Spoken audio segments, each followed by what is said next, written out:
The wind didn't howl in Wyoming, it screamed. Rowan Hale had learned that difference years ago, back when he still thought nature gave warnings. Now he knew better. The land didn't warn, it just took. He pulled his coat tighter and squinted through the whiteout, boots crunching through snow that had already buried yesterday's tracks. The fence line was somewhere ahead, probably down again. Third time this week. He should have fixed it proper last spring, but spring had come and gone while he was drunk, and now winter was making him pay for it. 53 years old, alone on 200 acres of frozen nothing. This was the life he'd earned. The cattle were somewhere west, huddled and stupid, waiting for him to do something about the storm they were too dumb to escape. He'd lost count of how many seasons he'd done this, dragged himself through killing cold to save animals that would be dead in a year anyway, butchered and wrapped and sold to people who'd never know his name.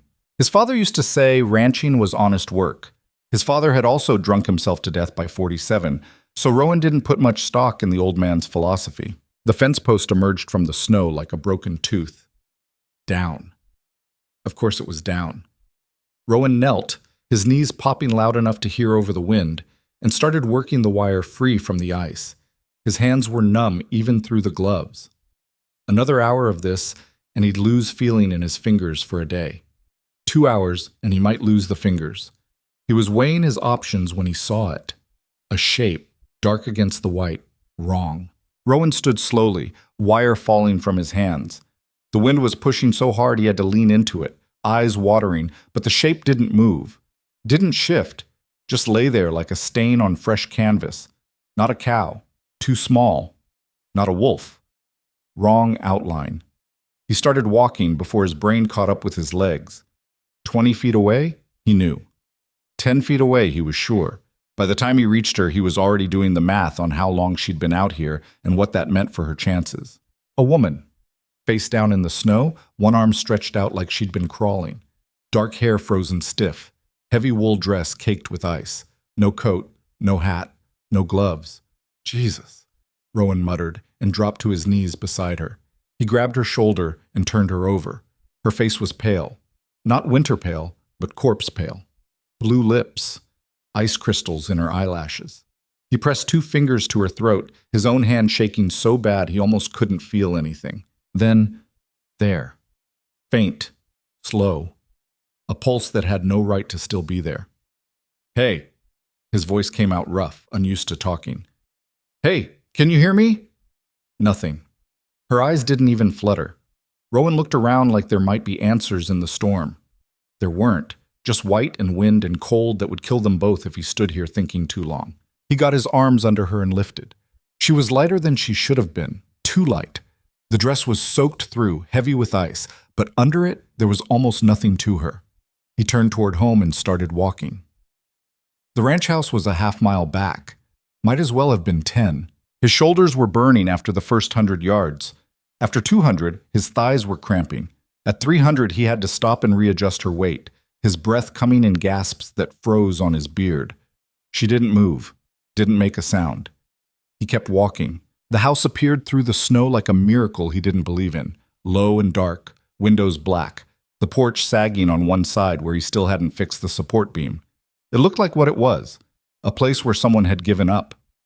Rowan kicked the door open and stumbled inside, nearly dropping her. The house was barely warmer than outside. He'd let the fire die before he left. Stupid. He was getting stupid in his old age. He carried her to the couch, an old thing his ex-wife had left behind, stained and sunken, and laid her down as gently as his shaking arms would allow.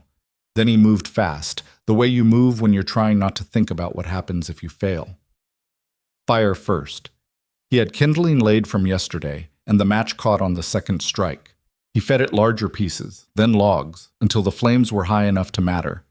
Then back to her. Her dress was frozen solid in places. He pulled at it, trying to get the wet fabric away from her skin, but it wouldn't budge. The ice had locked it in place. "Come on," he muttered, yanking harder. Her eyes snapped open. Rowan jerked back, startled. For a second they just stared at each other, him kneeling beside the couch, her flat on her back with ice melting into the cushions. Her eyes were gray, light gray, like morning fog, and terrified. "You're safe," Rowan said quickly, hands up. "You're inside. You were freezing out there."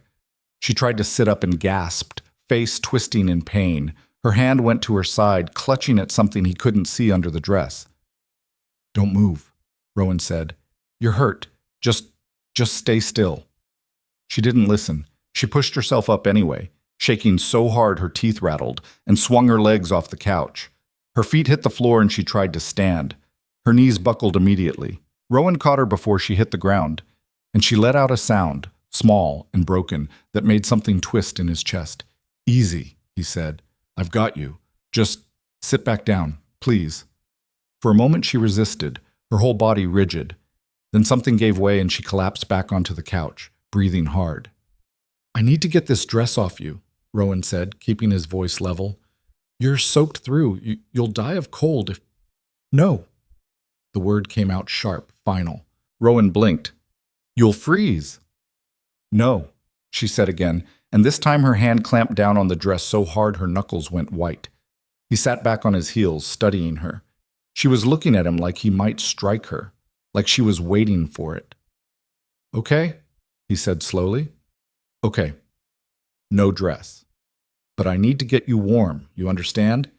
You were half dead out there." She didn't answer, just watched him with those fog-gray eyes, her whole body trembling. Rowan stood and went to the hall closet, pulling out every blanket he owned, 4 in total, all of them old and thin. He brought them back and started layering them over her, careful not to touch her more than necessary.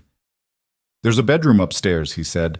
"Bed's better than this couch. When you're ready, I'll stay here."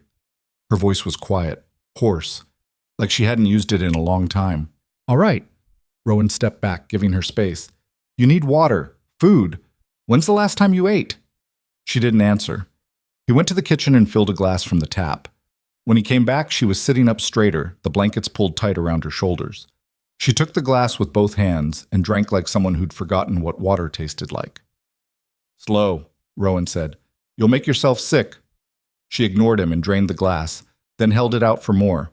He refilled it 3 times before she finally stopped. "I'll make something to eat," he said. "You like stew?" She stared at him like the question didn't make sense. "I'll make stew," he decided. The kitchen was cold and cramped, the cabinets mostly empty. He found a can of beef stew in the back, expired by 2 years, but cans didn't care about dates, and dumped it in a pot. While it heated, he kept glancing back into the living room. She hadn't moved, just sat there, wrapped in blankets, staring at the fire. Who was she? Where had she come from? The nearest town was 18 miles south, and there was nothing between here and there but empty land. No houses, no roads, nothing. You didn't end up out here by accident. When the stew was hot, he poured it into a bowl and brought it to her with a spoon. She took it without a word and ate like someone who'd been starving, fast, messy, desperate. "There's more if you want it," Rowan said. She didn't look up, just kept eating. He sat down in the chair across from her and watched the fire. Outside, the wind was still screaming. The storm wasn't going to let up anytime soon, which meant she was stuck here. And so was he. "Got a name?" he asked after a while. Silence. "I'm Rowan," he offered. "Rowan Hale. This is my place. Has been for 20 years. She set the empty bowl on the floor and pulled the blankets tighter. "You don't have to tell me," Rowan said, "but if someone's looking for you, no one's looking." Her voice was flat, certain. Rowan nodded slowly. "Okay." They sat in silence for a long time. The fire popped and hissed. The wind rattled the windows. Rowan's mind was working through logistics, how long the storm would last, whether he had enough food for 2, what he was supposed to do with a half-frozen stranger who wouldn't even tell him her name. "You can call me Alara," she said suddenly. Rowan looked at her. "That your real name?" "It's the one I'm using." "Fair enough." "All right, Alara," he said. "You're welcome to stay until the storm passes. After that, well, we'll figure it out." She didn't thank him, didn't even acknowledge he'd spoken, just stared at the fire like it held answers she was afraid to hear. Rowan stood and stretched, his back cracking. "I'm going to check the cattle, make sure they're settled. You need anything before I go? Why did you bring me inside?" The question caught him off guard. He turned back to her, frowning. "What?" "You could have left me," Alara said, still not looking at him. "It would have been easier." Rowan didn't have a good answer for that. Truth was, he'd thought about it. For half a second, standing there in the snow, he'd thought about how much simpler it would be to just walk away. Let the cold finish what it started. One less problem. But he hadn't. "I'm not in the business of letting people die," he said finally. "Most people are." There was something in her voice, not bitterness exactly, just fact, like she was reporting the weather. "Yeah, well," Rowan said, "I'm not most people." He left before she could argue. But bounce. The days that followed developed a rhythm. Rowan woke before dawn, fed the fire, made coffee. Alara would already be awake, sitting on the couch in the same position he'd left her the night before, like she hadn't moved at all. Maybe she hadn't. He'd offer her breakfast. She'd eat in silence. He'd go out to tend the cattle, fix whatever the cold had broken overnight. When he came back, she'd be in a different spot, the chair by the window or standing near the fire, but still silent, still wrapped in those blankets, still wearing that damn dress. He tried asking questions at first. "Where are you from? How'd you end up out here? You got family somewhere?" She never answered. After the third day, he stopped asking. Instead, they existed in parallel. Two people in the same small house, orbiting each other like planets that never quite touched. Rowan had lived alone for 6 years. He'd gotten used to the silence, even learned to like it. But this was different. This silence had weight to it. It pressed down on the house like the snow pressed down on the roof. On the fourth night, he woke to a sound. At first he thought it was the wind. Then he realized it was coming from inside. He got up and crept downstairs. The living room was dark except for the dying fire. Alara was on the couch, curled into a ball, making a noise he'd never heard another person make, small and desperate, like an animal caught in a trap. "Hey," Rowan said softly, staying near the stairs. "You okay?" She didn't answer, didn't even seem to hear him. He moved closer. Her eyes were open, but she wasn't seeing the room. She was somewhere else. Somewhere bad. "Alara," he said, louder this time. She flinched so hard she nearly fell off the couch. "It's just me," Rowan said quickly, hands up. I think you were having a nightmare." She stared at him, breathing hard, and for a moment he thought she might run. Then she seemed to remember where she was. Her shoulders dropped, her hands unclenched. "Sorry," she whispered. "Don't be." He went to the fire and added a log, giving her space to collect herself. "Happens to me too sometimes," he said, not looking at her. "Dreams, bad ones. Used to be worse." "What do you dream about?" The question surprised him. It was the first time she'd asked him anything. "My wife," he said. "Ex-wife. And the things I did that made her leave." He could feel Alara watching him. "You miss her?" Rowan thought about that. "I miss who I was when she was here. Or who I thought I was. Turns out I was wrong about that. People usually are." He looked at her then. She was sitting up now, the blankets pooled around her waist. In the firelight, her face looked younger than he'd first thought. Maybe 30. Maybe younger. "What do you dream about?" he asked. Her expression shuddered immediately. "Nothing I want to talk about." "Fair enough." He started to head back upstairs, then stopped. "If you need anything," he said, "I'm right up there. Just yell." "I won't yell." "Why not?" She pulled the blankets back up around her shoulders. "Because yelling makes them find you faster." Rowan wanted to ask who them was. He didn't. He went back to bed and stared at the ceiling until morning. Ited. On the 7th day, the storm finally broke. Rowan stood on the porch, coffee in hand, watching the sun rise over land that looked like it had been scrubbed clean. The snow had stopped. The wind had died. Everything was still and white and perfect. He hated it. Perfect never lasted. Perfect was just the breath before everything went to hell again. Behind him, the door creaked open. He didn't turn around. "It's clear," Alara said quietly. "Yeah. I should go." Now he turned. She was standing in the doorway, still in that dress, still wrapped in his blankets. She looked stronger than she had a week ago. The color had come back to her face, but her eyes were the same, watchful, wary, waiting for the blow. "Where?" Rowan asked. "Does it matter?" "It does if you're walking. Nearest town is 18 miles. You won't make it in those clothes." "I'll manage." "You'll die." She met his eyes then, and he saw something in them that made his chest tighten. She wasn't afraid of dying. She was afraid of something worse. "What are you running from?" he asked. "Everything." "That's not an answer." "It's the only one I have." Rowan set his coffee down on the porch rail and crossed his arms. He was a big man, 6'3", 200 pounds of muscle gone soft around the edges. He knew how to use his size to intimidate when he needed to. He was good at it, but right now he made himself small, leaned back, gave her space. "You can stay," he said. "Long as you need. No questions, no expectations. Just stay." "Why?" "Because walking out there is suicide, and I'm not going to watch you do it." "You don't know me." "Don't have to." She stared at him for a long moment, and he could see her working through it, weighing her options, calculating her odds. Finally, she pulled the blankets tighter and nodded once. "One more day," she said. "One more day," Rowan agreed, but they both knew it was a lie. One day became 3. 3 became a week. The week stretched into 2. Alara didn't talk much, but she started helping. Small things at first. Washing dishes, folding blankets, sweeping the floor. Rowan didn't ask her to. She just did it. He tried to give her space, but the house was small, and space was a luxury neither of them could afford. They developed an unspoken choreography. He went left, she went right. He sat in the chair, she took the couch. When he cooked, she stayed in the living room. When she came to the kitchen, he found somewhere else to be. It worked. Mostly. Until the day he found her trying to reach the top shelf in the kitchen and instinctively moved to help. His hand brushed her shoulder, barely, just enough to steady her, and she spun around so fast she knocked over a glass.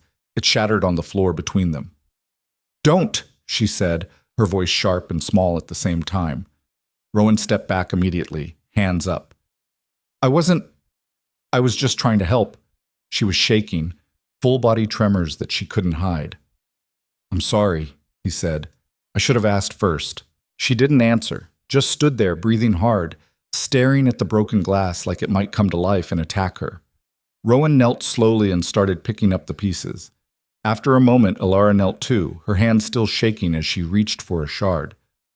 "I'm not going to hurt you," Rowan said quietly. "I know." "Do you?" She looked at him then, and he saw the truth in her eyes. She didn't know. She wanted to believe it, but she didn't know. "I'll try to remember," she said finally. "About the touching. I'll try."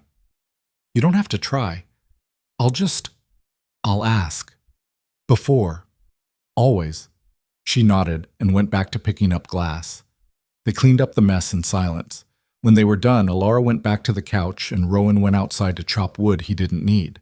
He swung the axe hard enough to split the logs clean through, over and over, until his shoulders burned and his hands ached. But it didn't help.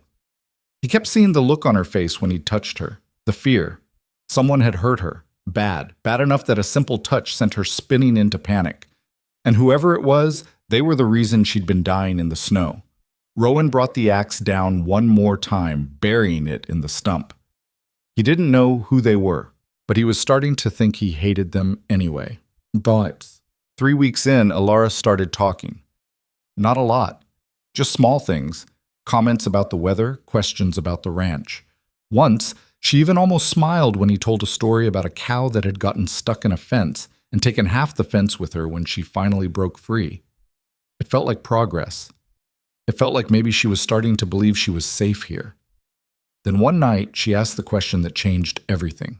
They were sitting by the fire, him in the chair, her on the couch, when she said, "Do you believe people can be owned?" Rowan looked up from the book he wasn't really reading. "What?" "Owned," she repeated. "Like property. Do you think that's possible?" "You mean like slavery?" "I mean like anything. If someone believes they own you, if they've convinced you that you belong to them, does that make it true?" Rowan set the book down. "No," he said firmly. "People can't be owned. Not anymore. Not ever." "But what if they think they can? What if they've built their whole life around that belief?" "Then they're wrong." Alara was quiet for a long moment. Then she said, very softly, "What if they don't care about wrong?" And Rowan understood. Who owns you, Elara? She flinched at the question. I didn't say. Who? She stood abruptly, the blankets falling to the floor. I should sleep. Elara. Good night, Rowan. She walked upstairs before he could say anything else. Rowan sat there, staring at the fire, his mind working through possibilities he didn't want to consider. Someone thought they owned her, and she believed them, which meant she wasn't just running, she was escaping. And people who thought they owned things didn't let them go easy. He stood and went to the window, looking out at the dark. The snow stretched on forever, white and empty. But somewhere out there, someone was looking, and eventually they were going to find her. The question hung in the air between them for days after that night, unspoken but present in every silence, every careful movement, every time their eyes met and quickly looked away. Rowan didn't push. He'd learned that much about Elara by now. Pushing only made her retreat further into whatever fortress she'd built inside herself. Instead, he watched. And what he saw worried him more than he wanted to admit. She'd started sleeping less. He could hear her moving around downstairs at odd hours, 2 in the morning, 4. Sometimes she didn't seem to sleep at all. During the day, she'd position herself near windows, her eyes constantly scanning the horizon like she was expecting something. Someone. A week after their conversation by the fire, Rowan came in from checking the cattle to find her standing at the kitchen window, so still she might have been carved from stone. Everything all right? He asked, stomping snow off his boots. She didn't turn. There were tracks. His stomach dropped. What kind of tracks? I don't know. They're gone now. The wind covered them. Rowan moved to the window and looked out. Fresh snow had fallen overnight, smooth and unmarked except for his own path to the barn. Where? Near the tree line. East side. She pointed with one finger, not taking her eyes off the landscape. They were there this morning. I saw them from upstairs. Could have been deer. Elk, maybe. Maybe. But her voice said she didn't believe that any more than he did. Rowan grabbed his rifle from above the door, a Winchester he hadn't fired in 3 years, and checked the chamber. I'm going to take a look around. You stay inside, keep the doors locked.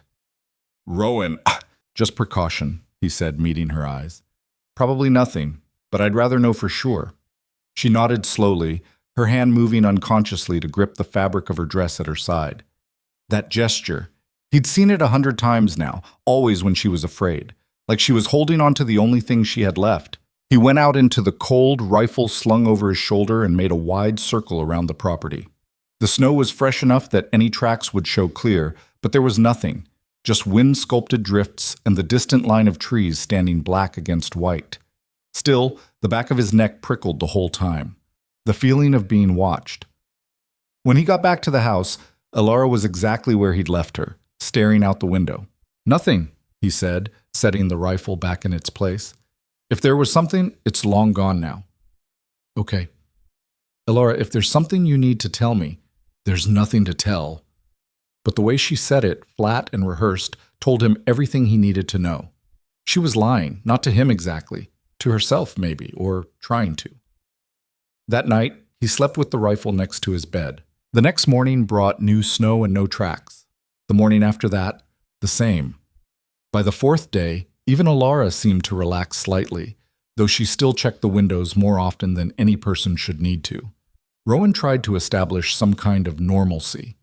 He taught her how to feed the cattle, showed her which fence posts were weak, explained the difference between the cows that would let you walk right up to them and the ones that would kick your teeth in if you got too close. She listened to everything, absorbed it like she was filing it away for later use, and she asked questions, good ones, practical ones. How long could cattle survive without food? What happens if the well freezes? Where's the nearest hospital? That last one stuck with him.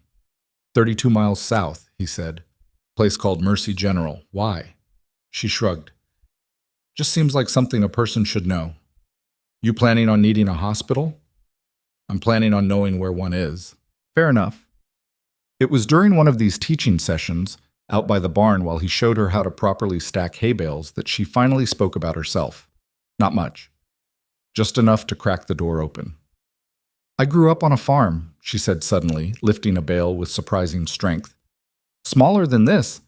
Chickens mostly. Some goats. Rowan tried to keep his voice casual. Yeah? Where at? Montana, outside Billings. She positioned the bale and reached for another.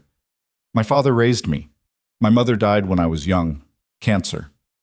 I'm sorry. Don't be. I barely remember her. She paused, staring at the hay in her hands. He remarried when I was 12. Woman named Catherine. She was fine. Distant, but fine. Rowan waited. He could feel there was more. He died when I was 19, Ilara continued, her voice going quieter. Heart attack. Just dropped dead in the middle of dinner. Catherine sold the farm 6 months later and moved to Seattle. I haven't talked to her since. So you were on your own at 19. I've been on my own a lot longer than that. She lifted another bale, and Rowan noticed the way she moved. Efficient, controlled, like someone who'd learned to make herself small and useful. Someone who'd learned that being noticed was dangerous. What did you do? He asked. After the farm sold? Ilara's hand stopped moving. For a long moment she just stood there, holding the hay bale, her knuckles white against the twine. I made a mistake, she said finally. A big one, and I've been paying for it ever since. What kind of mistake? She set the bale down and turned to face him. Her eyes were hard, but there was something breaking underneath. The kind you don't get to come back from. Before he could respond, she walked out of the barn and back toward the house, leaving him standing there with half the hay unstacked and 100 new questions burning in his mind. That night he made dinner, canned chili and cornbread from a mix, and they ate in silence. Ilara pushed food around her bowl more than she ate it, her mind clearly somewhere else. I shouldn't have said that, she said suddenly. Earlier. About mistakes. Why not? Because now you're going to ask what I meant. I wasn't planning on it. She looked up at him surprised. No? You'll tell me when you're ready, or you won't. Either way, it's your business. She studied his face like she was trying to figure out if he was lying. You're a strange man, Rowan Hale. I've been called worse.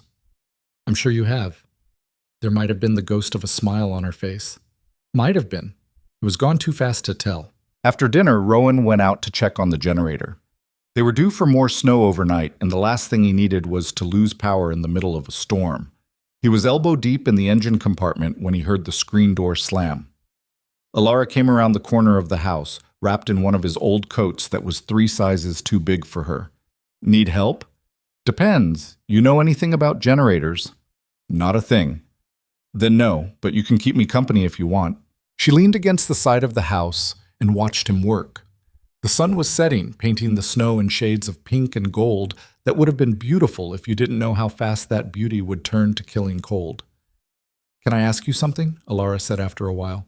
Sure. Why do you live out here? Alone like this? Rowan didn't look up from the generator. Same reason you're running, I guess. Seemed safer than the alternative. Which was? Staying married to someone I'd hurt too many times to count. He straightened up and wiped grease off his hands with a rag. I was a drunk, functional mostly, but a drunk all the same. Karen, my wife, she put up with it for 8 years. Kept thinking I'd change. I kept promising I would. And then one day she stopped believing me and packed her bags. Did you try to stop her? No, I helped her load the truck. He tossed the rag aside. She deserved better than what I was giving her. Still does. Last I heard, she remarried. Some accountant from Cheyenne. Has 2 kids now. Do you still drink? Not in 6 years. Why'd you stop? Rowan looked out at the horizon, at the endless white that had become his whole world. Because she left, and suddenly there was no one here to pretend for, no one to lie to but myself. And I got tired of that lie. Ilara was quiet for a long moment. Then she said, I don't think you were as bad as you think you were. You didn't know me then. I know you now. And the man who carried a dying stranger out of a blizzard doesn't sound like someone who's all bad. People are complicated, Rowan said. We're all bad and good at the same time. The trick is figuring out which one wins on any given day. And which one is winning today? He looked at her then, really looked at her. She'd gained weight since she'd been here, not much, but enough that her face didn't look quite so hollow. Her hair had thawed and dried, falling in dark waves past her shoulders. She was younger than he'd thought. Maybe 28, maybe 30. Hard to tell when someone's face had been carved by fear. Today I'm trying to fix a generator before we freeze to death, he said. So I guess we'll see. She almost smiled again. Almost. The generator cooperated after another 20 minutes of coaxing, rumbling to life with a sound that was half purr, half death rattle. Rowan made a mental note to replace the damn thing next spring, assuming he made it to next spring, assuming the world didn't end between now and then. They were walking back to the house when Alara stopped suddenly, her whole body going rigid. "What?" Rowan said, his hand instinctively moving to the knife on his belt. She was staring at the tree line again, the same spot where she'd seen the tracks days before. "There." Rowan followed her gaze. At first he didn't see anything, then movement, just a flash, dark against the snow. "Inside," he said quietly. "Rowan, now." They moved quickly, but didn't run. Running triggered predator instincts, and whatever was out there, Rowan wasn't ready to confirm if it was predator or prey. They got inside and he locked the door, then went straight for the rifle.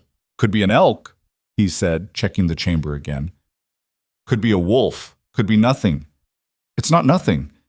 He looked at her. She was standing in the middle of the living room, her hands clenched into fists at her sides, her whole body shaking. Not from cold, from terror. "Alara, what aren't you telling me?" "I can't." "Yes, you can. Whatever this is, whatever you're running from, I can't help you if I don't know what I'm dealing with." "You can't help me anyway." The words burst out of her like they'd been held under pressure. "Nobody can, don't you understand? He owns me. He owns me, and he's not going to stop until he finds me. And when he does—" She cut herself off, pressing her hands over her mouth like she could stuff the words back in. Rowan set the rifle down carefully and took a step toward her, then stopped, remembering. "Can I come closer?" She nodded, her hands still over her mouth. He closed the distance between them slowly, like he was approaching a spooked horse. When he was close enough, he lowered his voice and said, "Who owns you?" "I can't say his name." "Why not?" "Because saying it makes it real." "It's already real, Alara. It's out there in the snow watching this house. So you can either tell me what I'm up against, or I can go out there blind and probably get myself killed. Your choice."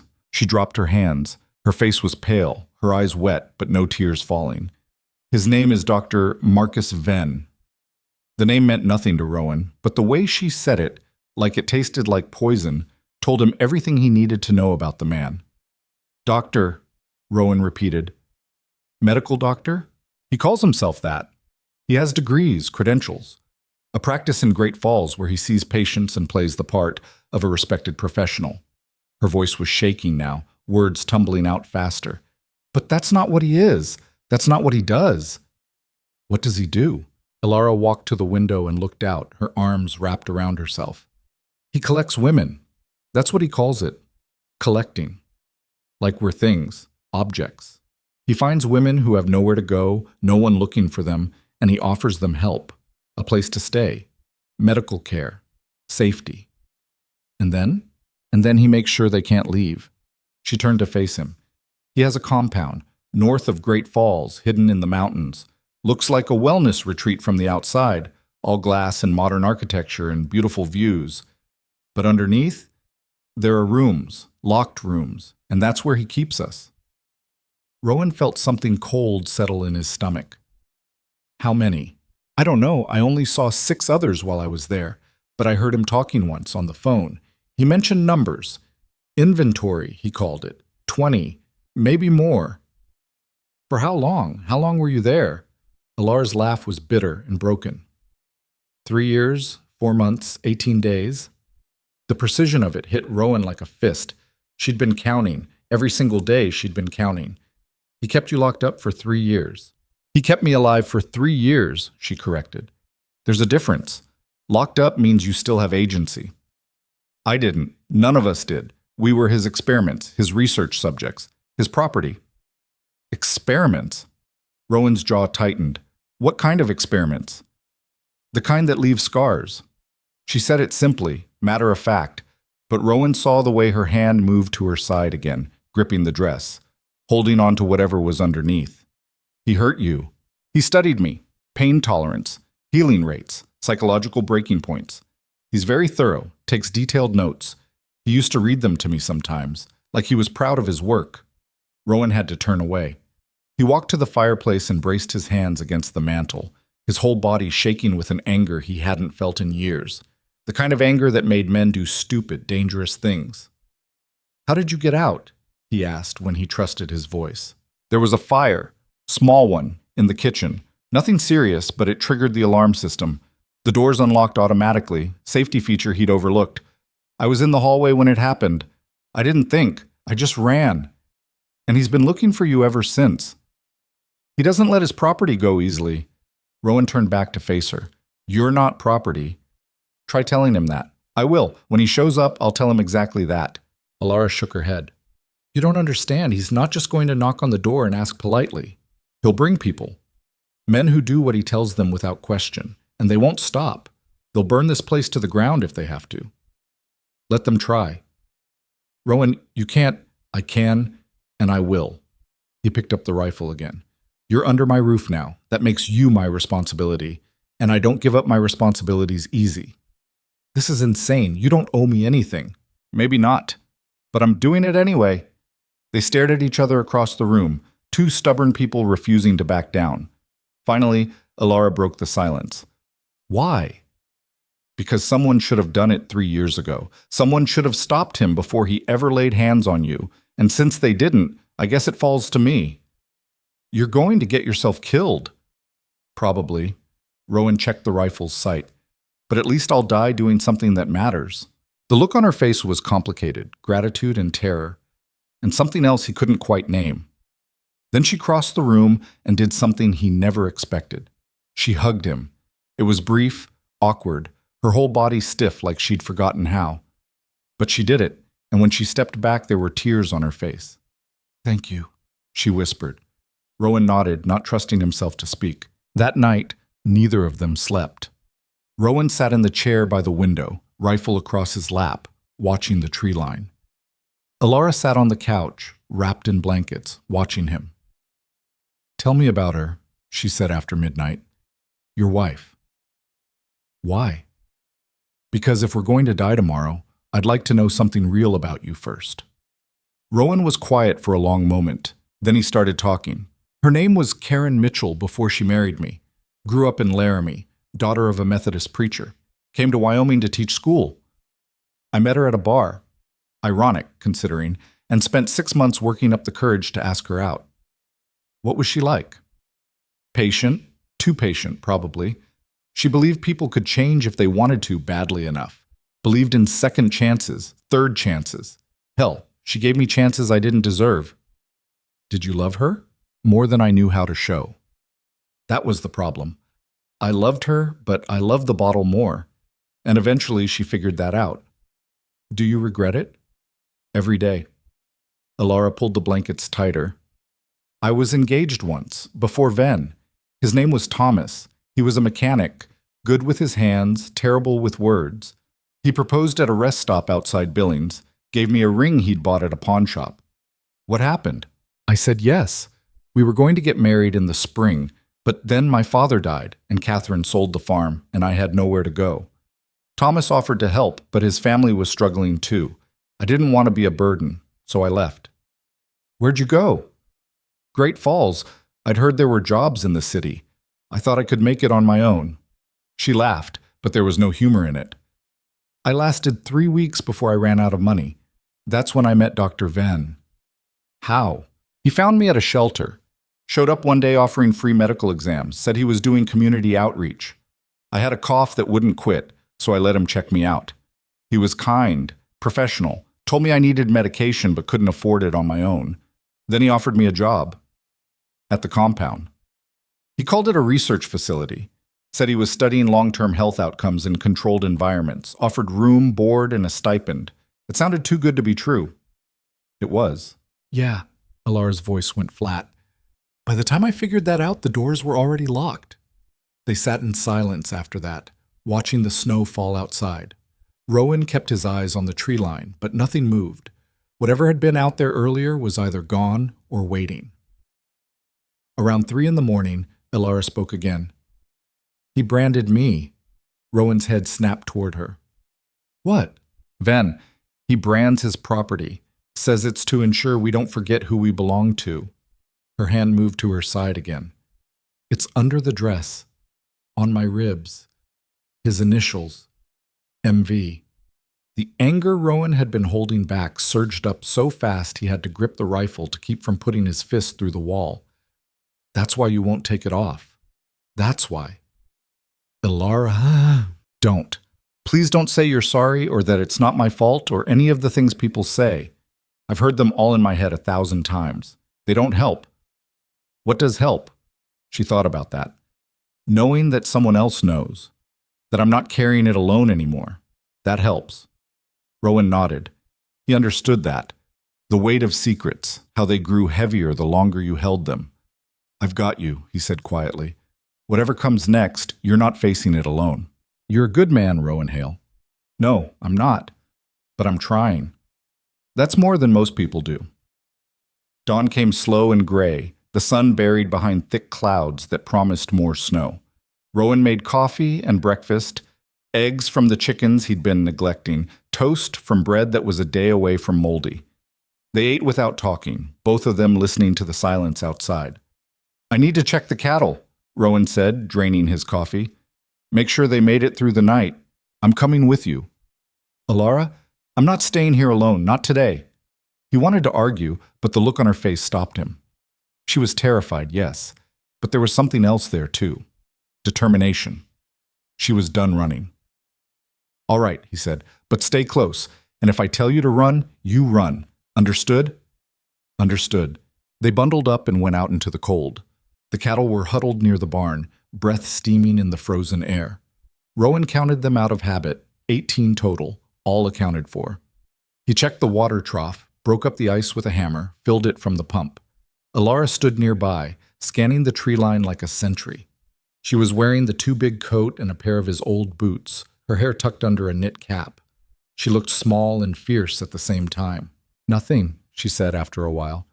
Maybe he gave up. Men like that don't give up.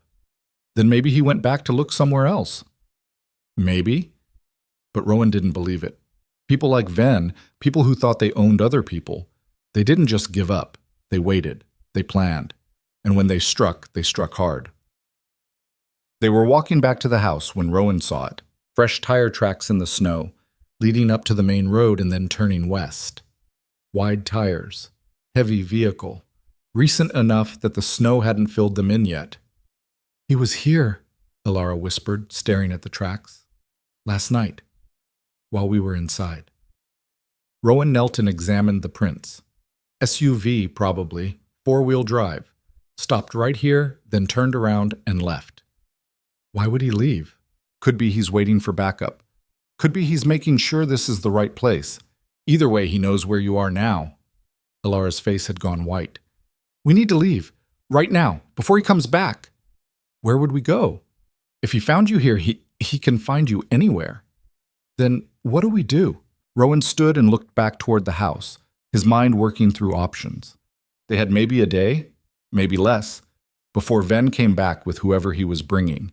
They could run, but running only delayed the inevitable.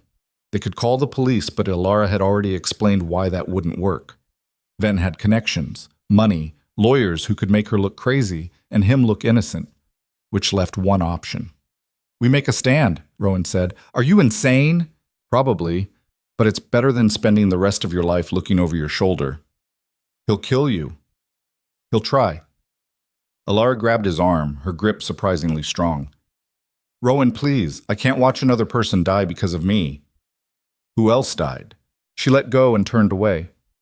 There was a woman, Rachel. She tried to escape 6 months before I did. Made it all the way to the highway before they caught her.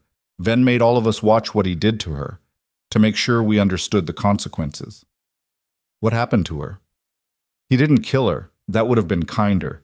He just made sure she'd never try again. Rowan felt sick. We're not running, Ilara, and we're not dying. We're ending this. How? I don't know yet, but I've got until he comes back to figure it out. They went inside and Rowan started preparing. He cleaned the rifle, checked his ammunition, 20 rounds total, plus another box of 30 in the closet. Not much, but it would have to do. He moved furniture, creating sight lines to the windows and doors. He filled empty bottles with gasoline from the generator, stuffed rags in the tops, improvised weapons, he hoped he wouldn't need. Alara watched all of this with wide eyes. "You've done this before." "Not exactly, but I spent 2 years in the army before I got myself dishonorably discharged for fighting. Learned a few things. Like how to fight off a private army? Like how to make the other guy think twice before coming through your door." He showed her how to load the rifle, how to aim, how to breathe and squeeze instead of pulling the trigger. She was a quick study, her hand steady despite her fear. "I don't know if I can shoot someone," she said quietly. "You won't have to. That's my job. Yours is to stay alive. And if you go down, then you run like hell and don't look back." She shook her head. "I'm not leaving you, Alara. I already left one good man behind. I'm not doing it again." There was no arguing with that tone. Rowan knew it because he'd used it himself plenty of times. The tone that said the decision was made and nothing would change it. "All right," he said. "Then we stick together, no matter what." "No matter what," she agreed. They spent the rest of the day fortifying the house as best they could. Rowan boarded up the downstairs windows, leaving small gaps to see and shoot through. He moved his truck to block the driveway, making it harder for vehicles to approach. He set up tripwires in the snow, just fishing line tied to empty cans filled with pebbles. Primitive, but they'd make noise. Alara worked beside him, never complaining, never slowing down. She was stronger than she looked, stronger than she probably knew. As the sun started to set, they stood on the porch and looked out at the work they'd done. The house looked like a fortress now, or a trap, hard to tell which. "You really think this will work?" Alara asked. "I think we're about to find out." That night they waited. Rowan took first watch, sitting in the dark with the rifle across his lap. Alara tried to sleep on the couch but gave up after an hour and joined him by the window. "Tell me about Thomas," Rowan said quietly. "Your fiancé. What was he like?" Alara smiled, a real smile this time, sad but genuine. "He was quiet. Spent more time with engines than people. But when he talked, it mattered. He didn't waste words." "You loved him." "I did. Still do, in a way, even though I haven't seen him in 4 years." "You think he's still in Billings?" "I don't know. I hope so. I hope he found someone better than me, someone who didn't run away." "You didn't run away. You survived." She looked at him. "Is there a difference?" "Yeah. Running away is giving up. Surviving is fighting to see another day. You fought. You're still fighting." Alara leaned her head against the wall. "I'm tired of fighting." "I know. But you're good at it. That counts for something." They sat in comfortable silence after that, watching the snow and waiting for whatever came next. It came at dawn. The cans rattled first. Rowan was on his feet before the sound fully registered, rifle already in his hands. Alara jerked awake on the couch, eyes wide and instantly alert in that way that told him she'd spent years learning to wake up ready to run. "How many?" she whispered. He moved to the window and peered through the gap in the boards. The sky was that flat gray color that came just before sunrise, light enough to see shapes but not details. 2 vehicles, dark SUVs, just like the tracks had suggested, parked at the end of the driveway where his truck blocked further access. 4 men that he could see, maybe more in the vehicles. "Enough," Rowan said quietly. The men weren't rushing. That's what struck him first. They moved with the casual confidence of people who knew they had all the time in the world, like this was just another job. 2 of them started walking up the driveway while the other 2 hung back by the vehicles. One of the approaching men was tall, maybe 6'5", built like he spent serious time in a gym. The other was shorter, wiry, with the kind of economical movements that suggested military training. Both wore heavy coats and carried themselves like they were armed. "Is one of them Ven?" Rowan asked. Alara moved beside him, careful to stay out of sight, and looked. Her whole body went rigid.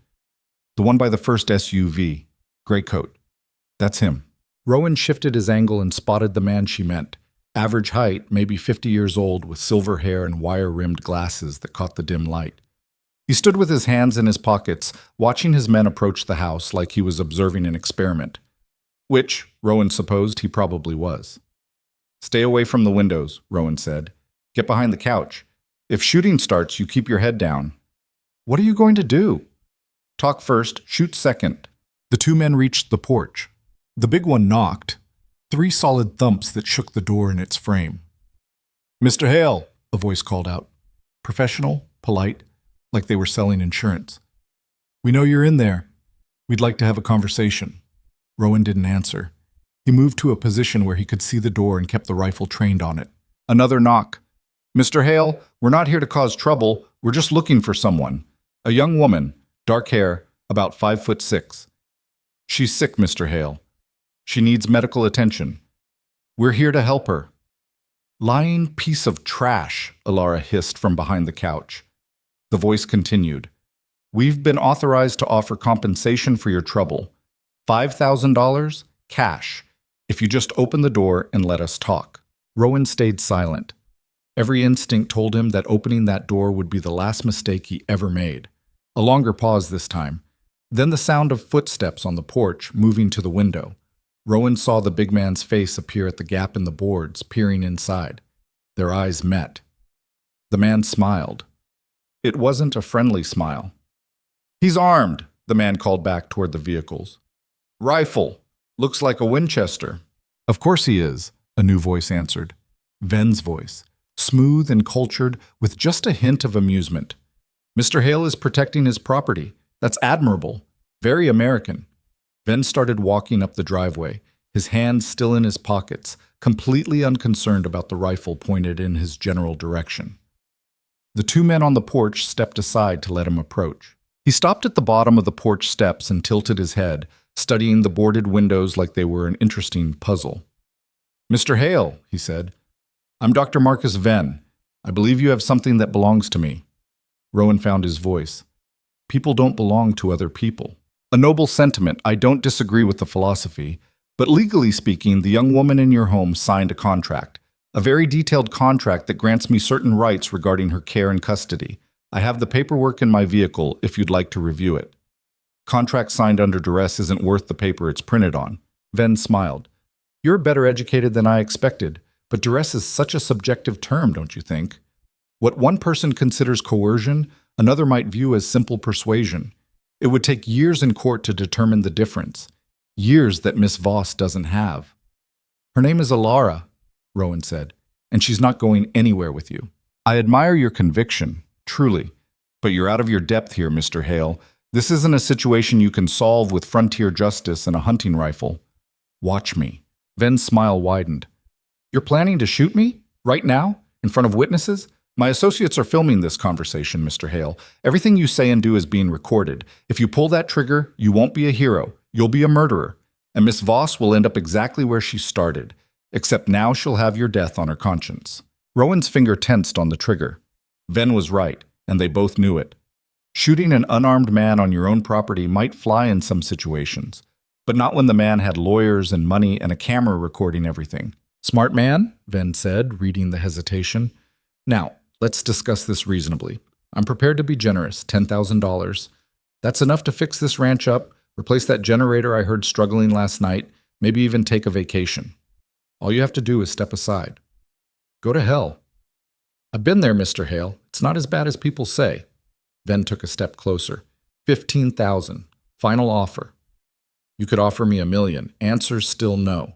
Ven sighed like Rowan was a student who'd disappointed him. "Then we have a problem. Because I'm not leaving without my property. Which means you have 3 options. 1, you open that door and accept my generous offer. 2, you shoot me and spend the rest of your life in prison. 3, you barricade yourself inside and wait while my associates find more creative ways to extract Miss Voss." "There's a 4th option," Rowan said. "Oh? You leave now, and I don't put a bullet through your windshield." Ven actually laughed. "You're threatening property damage? How delightfully quaint." He turned to the big man on the porch.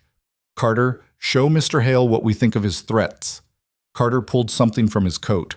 Rowan tensed, expecting a gun, but it was just a radio. He spoke into it, 2 words. "Light it up." The man by the vehicles moved to the back of the second SUV and opened the rear door. A moment later, Rowan heard an engine start, different from a car engine, smaller, mechanical. A drone rose into the air, quadcopter style, with something hanging beneath it. "You've got 10 seconds to reconsider," Ven said pleasantly. "After that, we start with the barn." Rowan's stomach dropped. The barn was full of hay, dry hay. It would go up like a match. "You're insane," he said. "I'm practical. The barn, then the generator shed, then the house itself. I'll burn everything you own until you have no choice but to come out. Miss Voss is fireproof, Mr. Hale. Your home is not. There are cattle in that barn. Then I suggest you decide quickly. 10, 9, 8. Rowan's mind raced. He could shoot the drone, maybe. It was moving, and he hadn't fired a rifle in 3 years, but he might get lucky. Except Ven would just send up another one, or his men would start shooting back, and Alara would be caught in the crossfire. 7, 6, 5. "Rowan," Alara's voice quiet but steady. "Let me go." "No." "He's going to burn it all anyway. At least this way you survive." I said no. 4, 3. "Please," Alara said. "I can't watch you lose everything because of me." 2. Rowan made a decision. It was probably stupid, probably going to get them both killed, but it was the only play he had left. He fired. The shot was deafening in the enclosed space. The window glass that was left shattered. Outside, the drone sparked and spun. One of its rotors destroyed and crashed into the snow 20 feet from the barn. For a moment, everyone froze. Then Carter's hand went inside his coat and came out with a gun, a real one, matte black and professional. "Stand down!" Ven's voice cracked like a whip. Carter hesitated, gun half raised. "I said stand down. Nobody fires unless I give the order." Carter lowered the gun slowly, but his eyes never left the house. Ven looked at the ruined drone, then back at the house. When he spoke again, his voice had lost all its cultured pleasantness. "That was a mistake, Mr. Hale. You were the one making threats. And now you've escalated this situation beyond negotiation." Ven turned to Carter. "Get the equipment, all of it. I want that house opened up in the next hour." "What about local law enforcement?" Carter asked. "Neighbor might have heard the shot." "What neighbor? We're 15 miles from the nearest occupied property. No one's coming." Ben started walking back to the SUVs, then paused and called back. 1 hour, Mr. Hale. Use it to say your goodbyes." They watched the men unload equipment from the vehicles.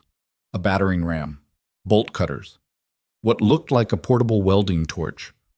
"They're really going to break in," Alara said quietly. "Yeah. We can't fight them all.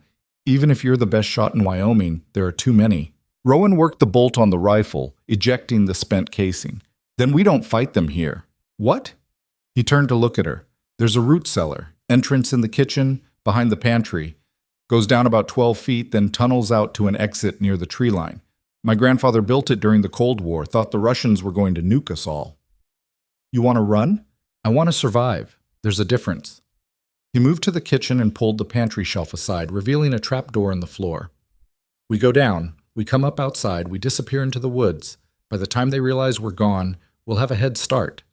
"And then what? We can't run forever." "No, but we can run long enough to get to town. Get help. Real help." Alara stared at the open trapdoor. "He'll follow us. You know he will. Let him try. Woods at night, in the snow, city boy like him doesn't stand a chance. He has men who know what they're doing." "So do I."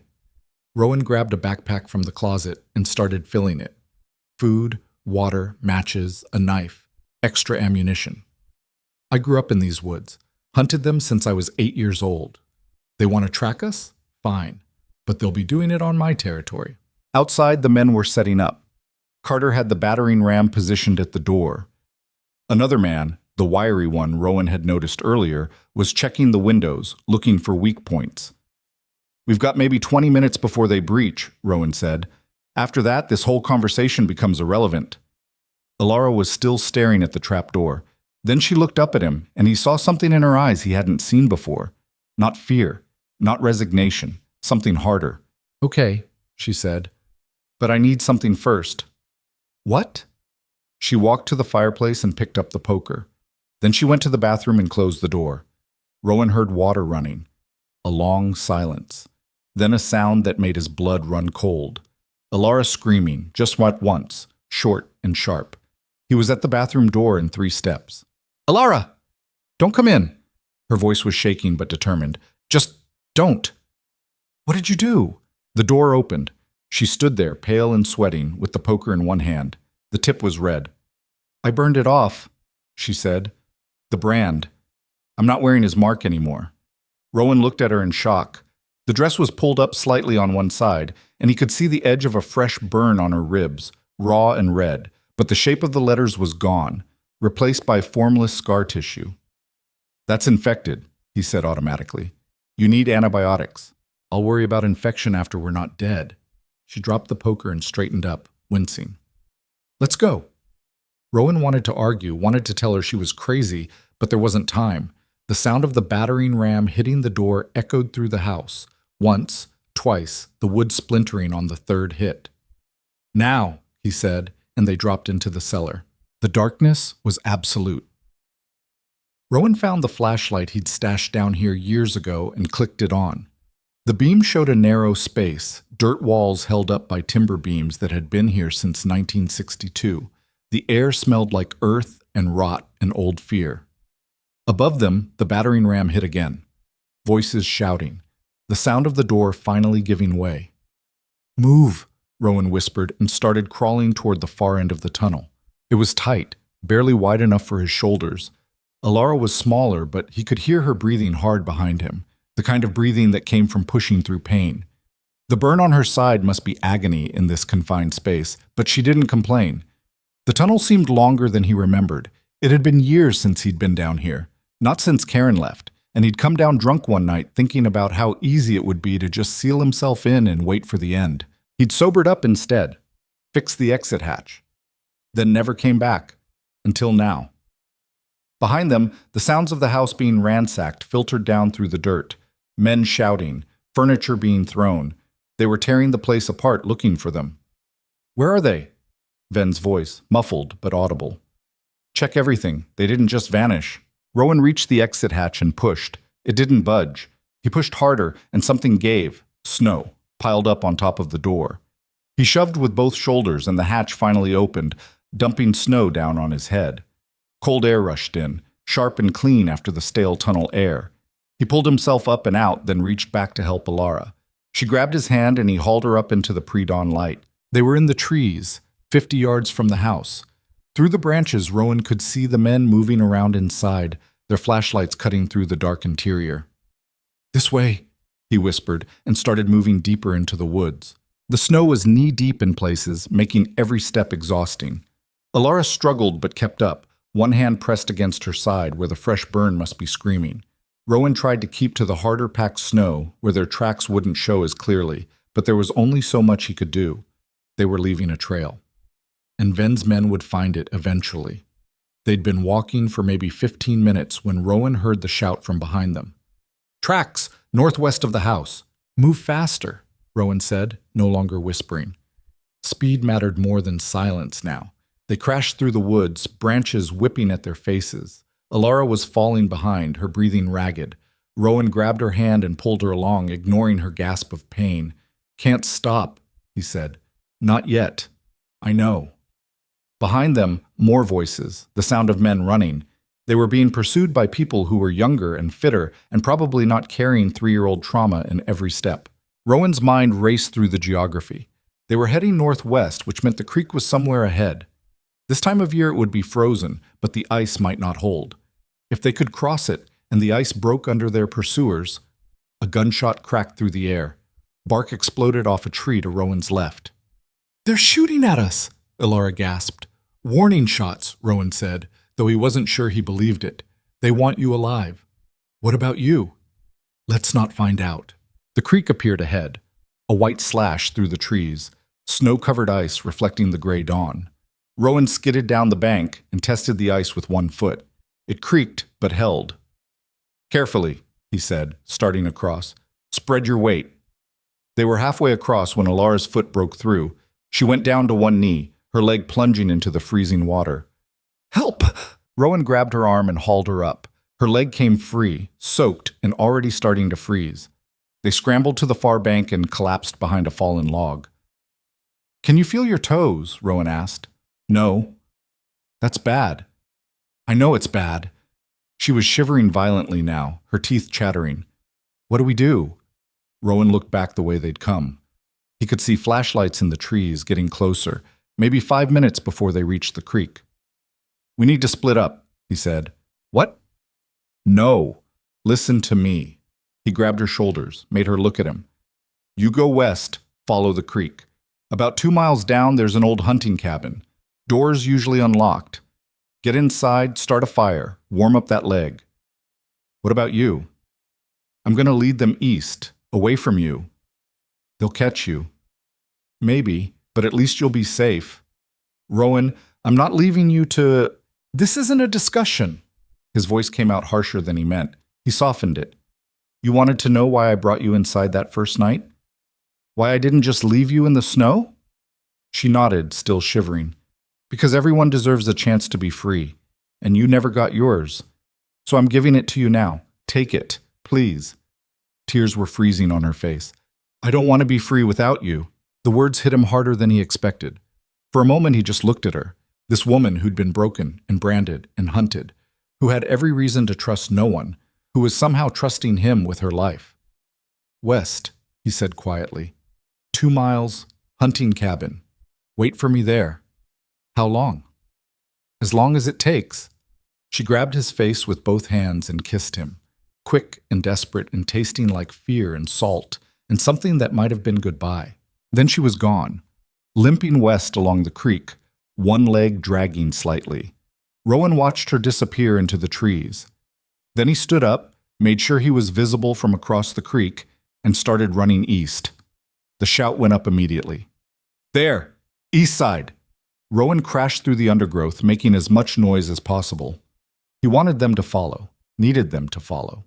Behind him, the ice on the creek groaned and cracked. Someone cursed. A splash. More cursing. At least one of them had gone through. Good. Rowan kept running. His lungs were burning and his legs felt like concrete, but he pushed harder. He'd been drunk and useless for years, but underneath all that, the rancher's muscle was still there. The body that had spent decades working this land. He could hear them behind him, 2, maybe 3 men. Younger than him, faster. But he knew these woods and they didn't. He led them east for another mile, then cut north, then west, then south, doubling back in a wide circle. He crossed his own tracks twice, trying to confuse the trail. Jumped from rock to rock where he could to avoid leaving prints. And slowly, the sounds of pursuit fell away. Either he'd lost them, or they'd given up. Or they'd figured out the trick and gone after Alara instead. That thought got him moving again, ignoring the pain in his chest and the burning in his legs. He turned west and started covering ground as fast as he could. The sun was fully up now, turning the snow into a blinding white that hurt to look at. Rowan's eyes watered. His hands were numb even inside his gloves. His beard was frozen solid with ice from his breath. But he kept moving. The hunting cabin appeared after what felt like hours, but was probably only one. It was exactly where he remembered. A small structure barely bigger than a shed, built from logs that had weathered to the color of old bone. A thin trail of smoke rose from the chimney. Alara had made it. Rowan approached carefully, watching for any sign that Ven's men had found it first. But the only tracks in the snow were Alara's, dragging and uneven but leading right to the door. He knocked. "It's me." The door flew open and Alara grabbed him, pulled him inside, hugged him so hard he could barely breathe. "I thought you were dead," she said into his chest. "I heard shots and I thought, I'm fine. I'm right here." He held her tight, feeling her shake against him. "You make it to the cabin, okay?" "Barely, my leg's not good." He looked down. She'd stripped off the wet boot and sock. Her foot was pale, almost blue in places. The early signs of frostbite. "We need to warm that up, slowly. Too fast and you'll damage the tissue." "I know. I've been holding it near the fire. Not too close." Smart. She was smarter than she gave herself credit for. Rowan sat down next to her and pulled off his own boots, checking his feet. They were cold, but not frozen. He'd gotten lucky. "Did they follow you?" Alara asked. "For a while. I lost them about a mile back. But they'll regroup, start searching systematically." "How long do we have?" "Maybe an hour. Maybe less." Alara fed another piece of wood into the small stove. The cabin was barely warmed up, but it was better than outside. There were old blankets on a cot in the corner, moth-eaten but functional. A shelf with canned goods that were probably older than Rowan. A few basic tools. "This place is terrible," Alara said. "Yeah, I love it." Rowan laughed despite everything. "Why?" "Because nobody owns it. Nobody's watching it. It's just here, existing, free." He understood that. After 3 years in Ven's compound, even a falling-apart hunting cabin probably felt like paradise. "We can't stay long," he said. "Soon as you can walk, we need to keep moving." "Where?" "Town. Like I said, get the sheriff, get help." "You think the sheriff will believe us?" "I think when I tell him about armed men shooting at people on my property, he'll at least come take a look. And once he sees what Ven's got going on, Ven will be long gone. He's too smart to stick around once law enforcement gets involved." "Then we make sure he doesn't have time to run." Alara looked at him. "What are you thinking?" "I'm thinking about that compound you mentioned, the one north of Great Falls." "What about it?" "You said there are other women there, still locked up." "Probably."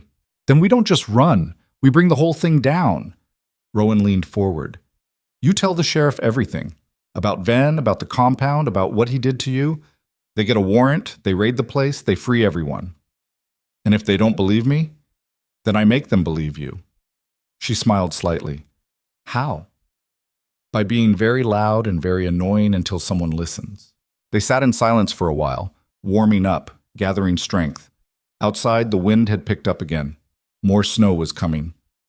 "Rowan?" Alara said quietly. "Yeah?"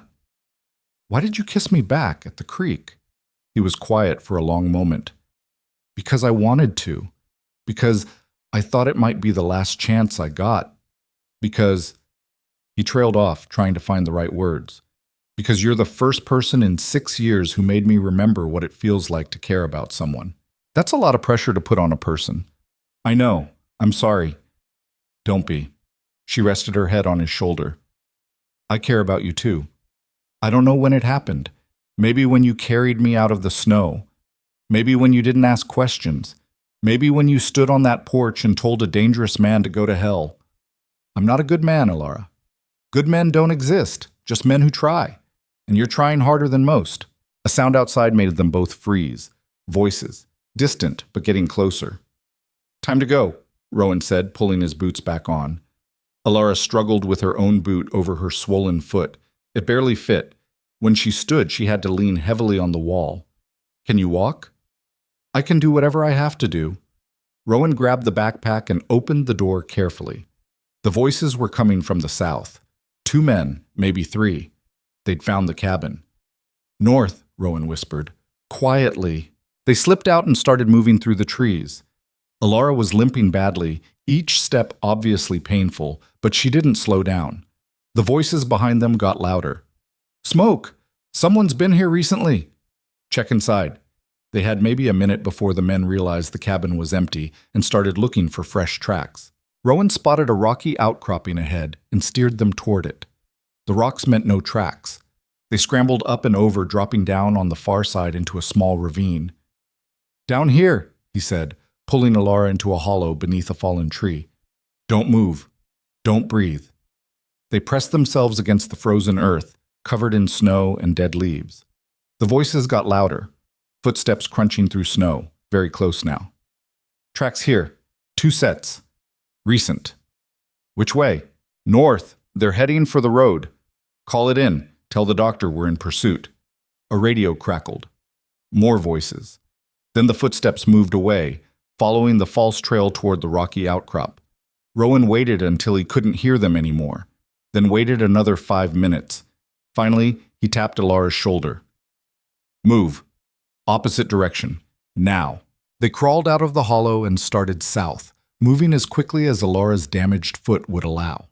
If Ven's men were north of them now, that meant the way back toward the road was temporarily clear. It was a gamble, but it was the only one they had. They walked for what felt like hours. The sun climbed higher and the temperature actually got worse. One of those weird Wyoming days where clear skies meant deeper cold. Rowan's exposed skin felt like it was being scraped with razors.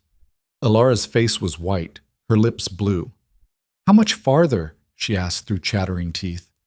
Road's about 2 miles ahead. If we can flag down a car— No cars, Alara said. Nobody drives out here in winter. You said so yourself. She was right. The county didn't even plow this far out. Anyone local knew better than to risk it.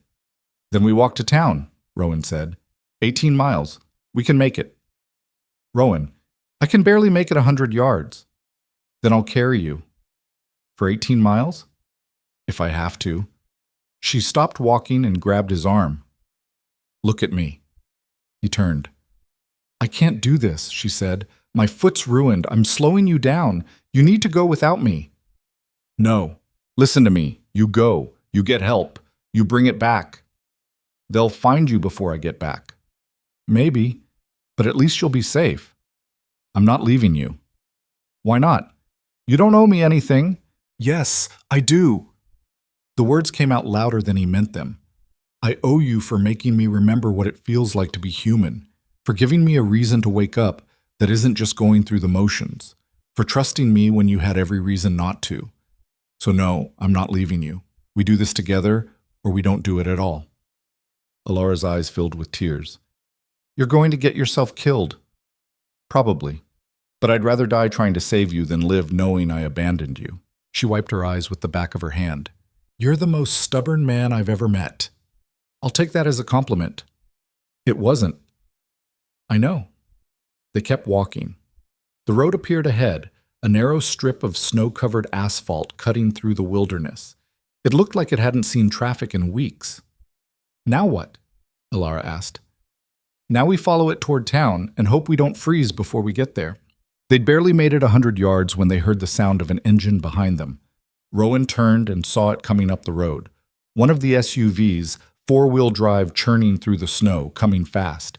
Run, he said. I can't. Then hide. He shoved her toward the tree line and turned to face the approaching vehicle, rifle raised. The SUV skidded to a stop 30 yards away. The driver's door opened. Ven stepped out, still wearing that gray coat, still looking calm and collected like this was all perfectly normal. Mr. Hale, he called out, let's end this peacefully. Where are your men?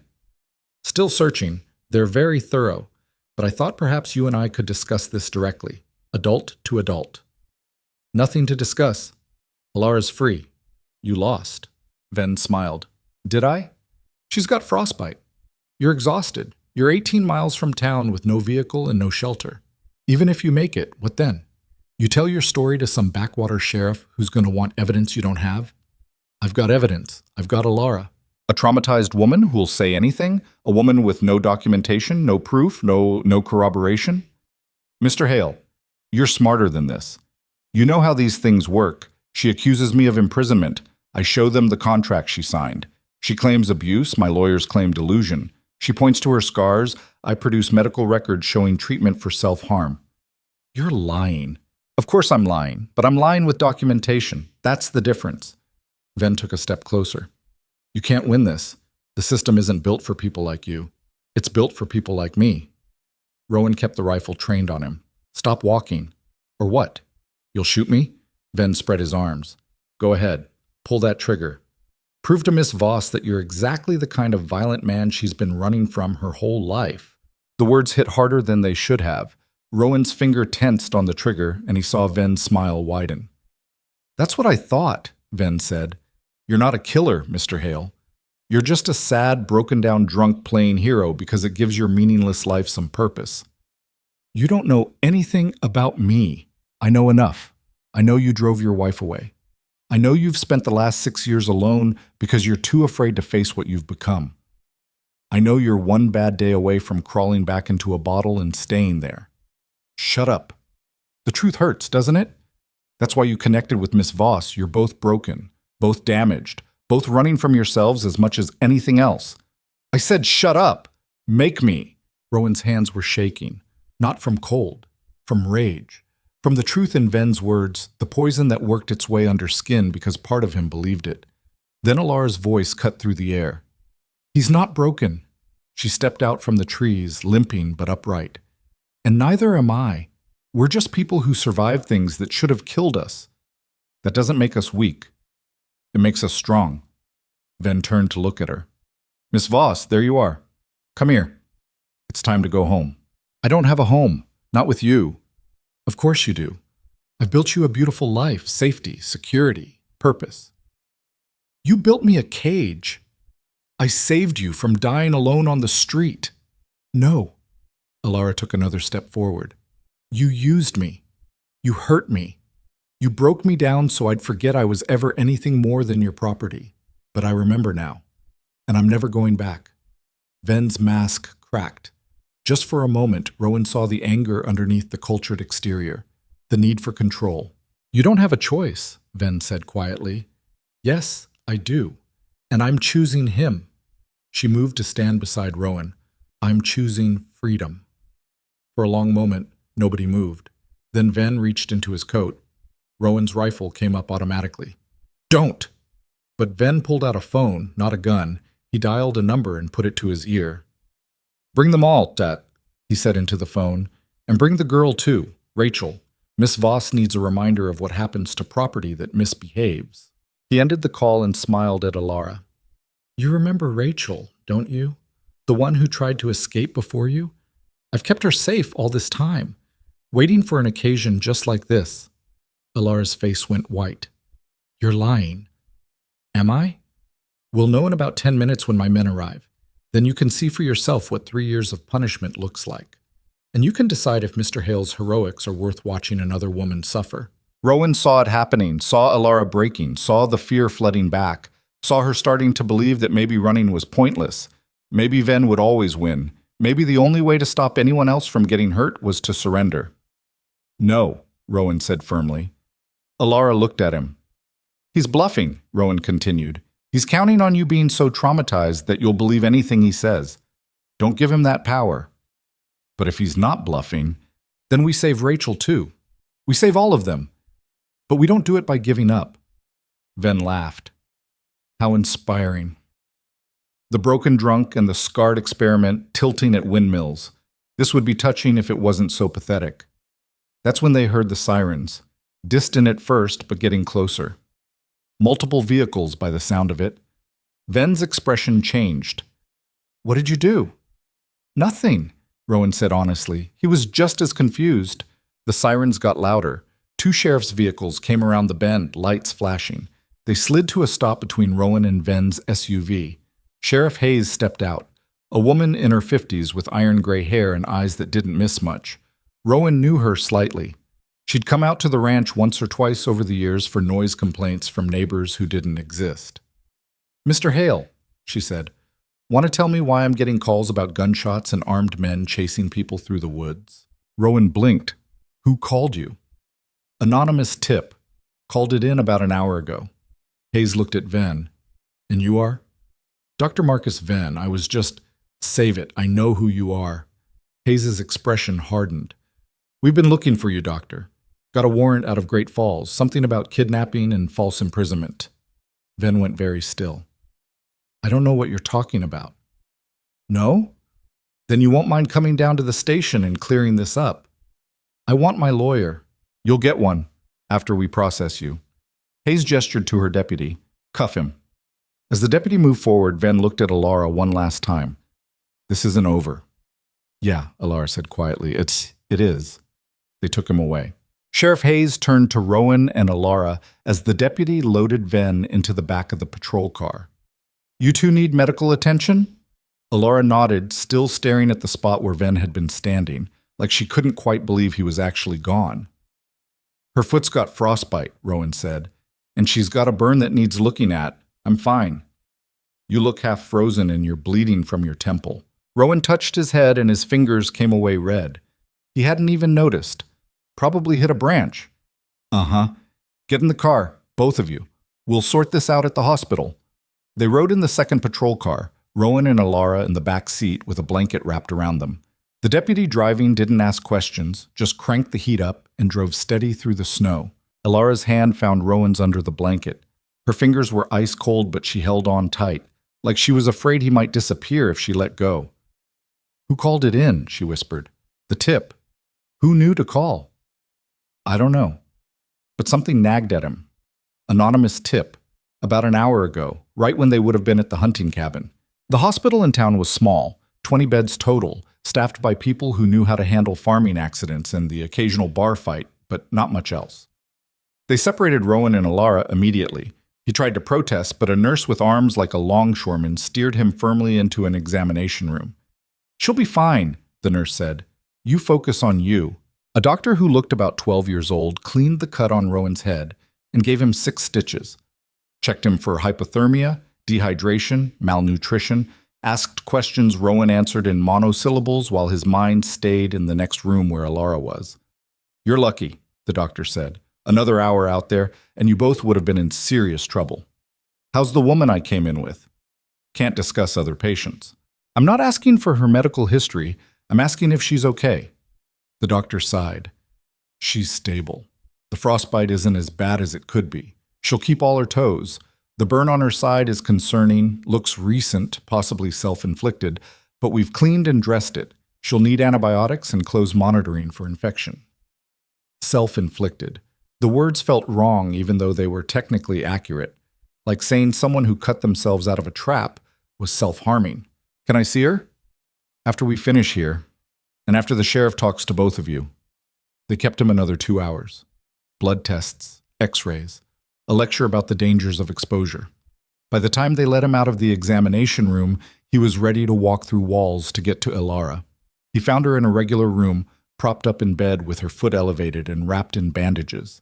She looked small against the white sheets, smaller than she should, but her eyes were clear when she saw him. "Hey," she said. "Hey yourself."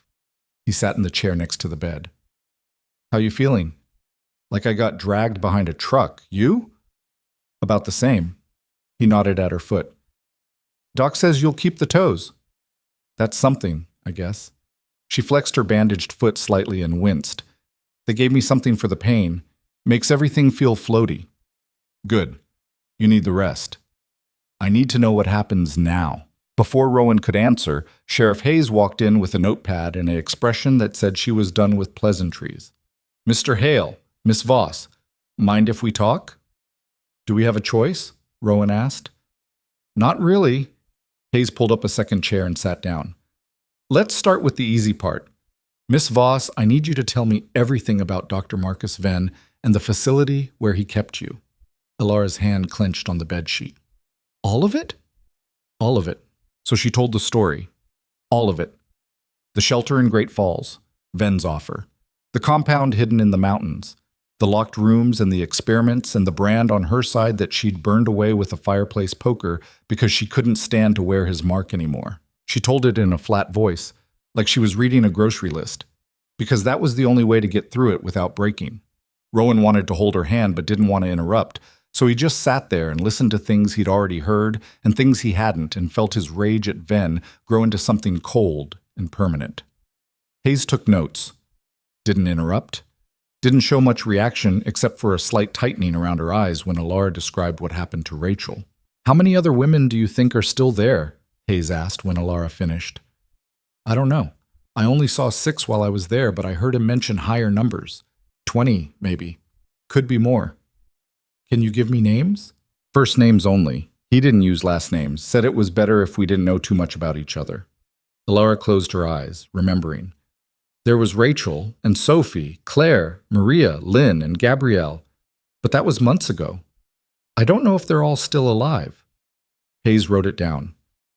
"What about the facility itself? Can you describe it?" "Modern building, glass and steel. Looks like a wellness retreat from the outside. There's a main entrance with a reception area, underground levels where the cells are. High security, electronic locks, cameras everywhere." "How did you escape?" "Fire in the kitchen. The alarm system unlocked all the doors automatically. I ran." "Smart system design," Hayes muttered.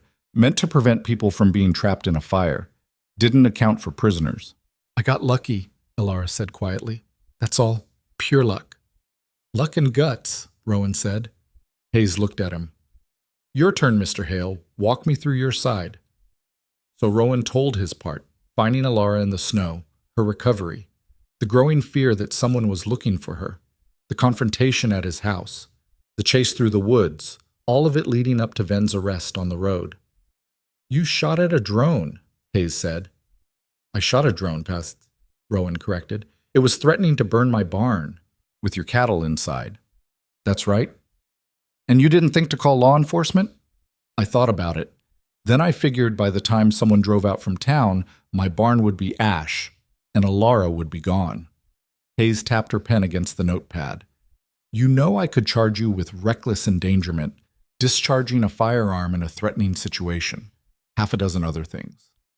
But you won't. Why not? Because you're more interested in nailing Ven than you are in busting my chops over property defense. Hayes almost smiled. You always this mouthy? Only when I'm right. She shook her head and stood up. I'll need formal statements from both of you. Tomorrow, when you're more rested. In the meantime, we've got a team heading to the compound.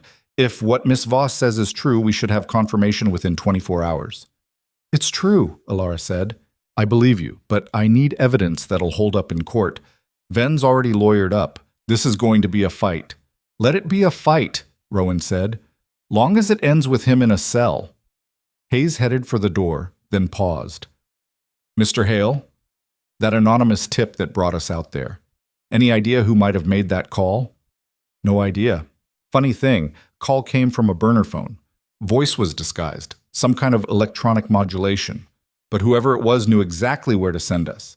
Knew about the armed men, knew about the situation at your ranch, knew things an outsider shouldn't know. Rowan felt something cold settle in his stomach. You think it was one of Ven's people? I think someone wanted him caught, and I think they made sure we had enough information to do it right. Hayes looked at Alara. You said there were other women at the compound. Any of them have access to phones? No, Ven kept all communication locked down. He was paranoid about us reaching the outside. Then maybe he wasn't paranoid enough. Hayes opened the door. Get some rest, both of you. I'll be back tomorrow. After she left, Rowan and Alara sat in silence for a long moment. Someone helped us, Alara said finally. Someone inside. Looks like it. Rachel, it had to be Rachel. She's the only one who would have known I'd run. The only one who would have cared enough to risk it. If she had access to a phone, why didn't she use it to escape herself? Alara's face crumpled slightly. Because she can't walk. Not anymore. Not after what Ven did to her. The weight of that settled over the room like a shroud. We're getting her out, Rowan said. All of them.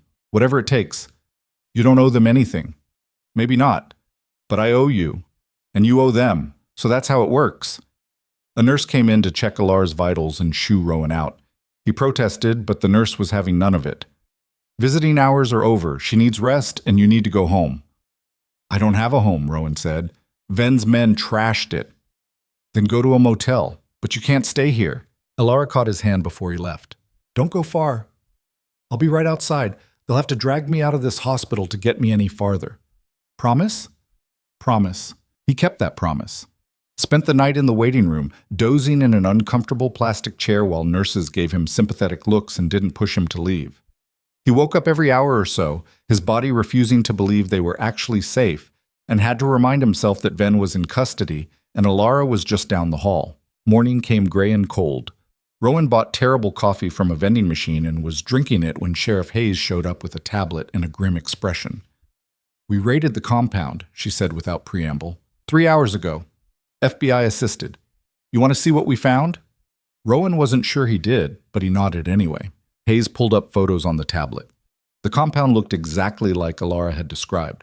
Modern architecture, beautiful views, the kind of place that would photograph well for a magazine. Then the interior shots started. Locked doors, camera systems, and the cells. They weren't dirty. That was what struck Rowan first. They were clean and climate-controlled and looked almost comfortable, like luxury hotel rooms, except for the fact that the doors locked from the outside and the windows were barred. How many? He asked. 14 women total, ages ranging from 22 to 38, all of them matching the profile Miss Voss described.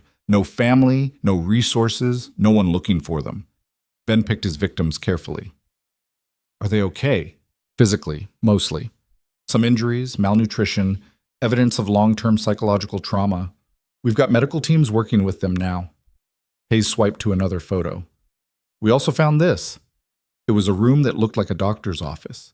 Examination table, medical equipment, filing cabinets, and on one wall a corkboard covered with photographs and handwritten notes. The photographs were of women, different women, taken at different times. Some looked healthy, others looked sick, a few looked dead.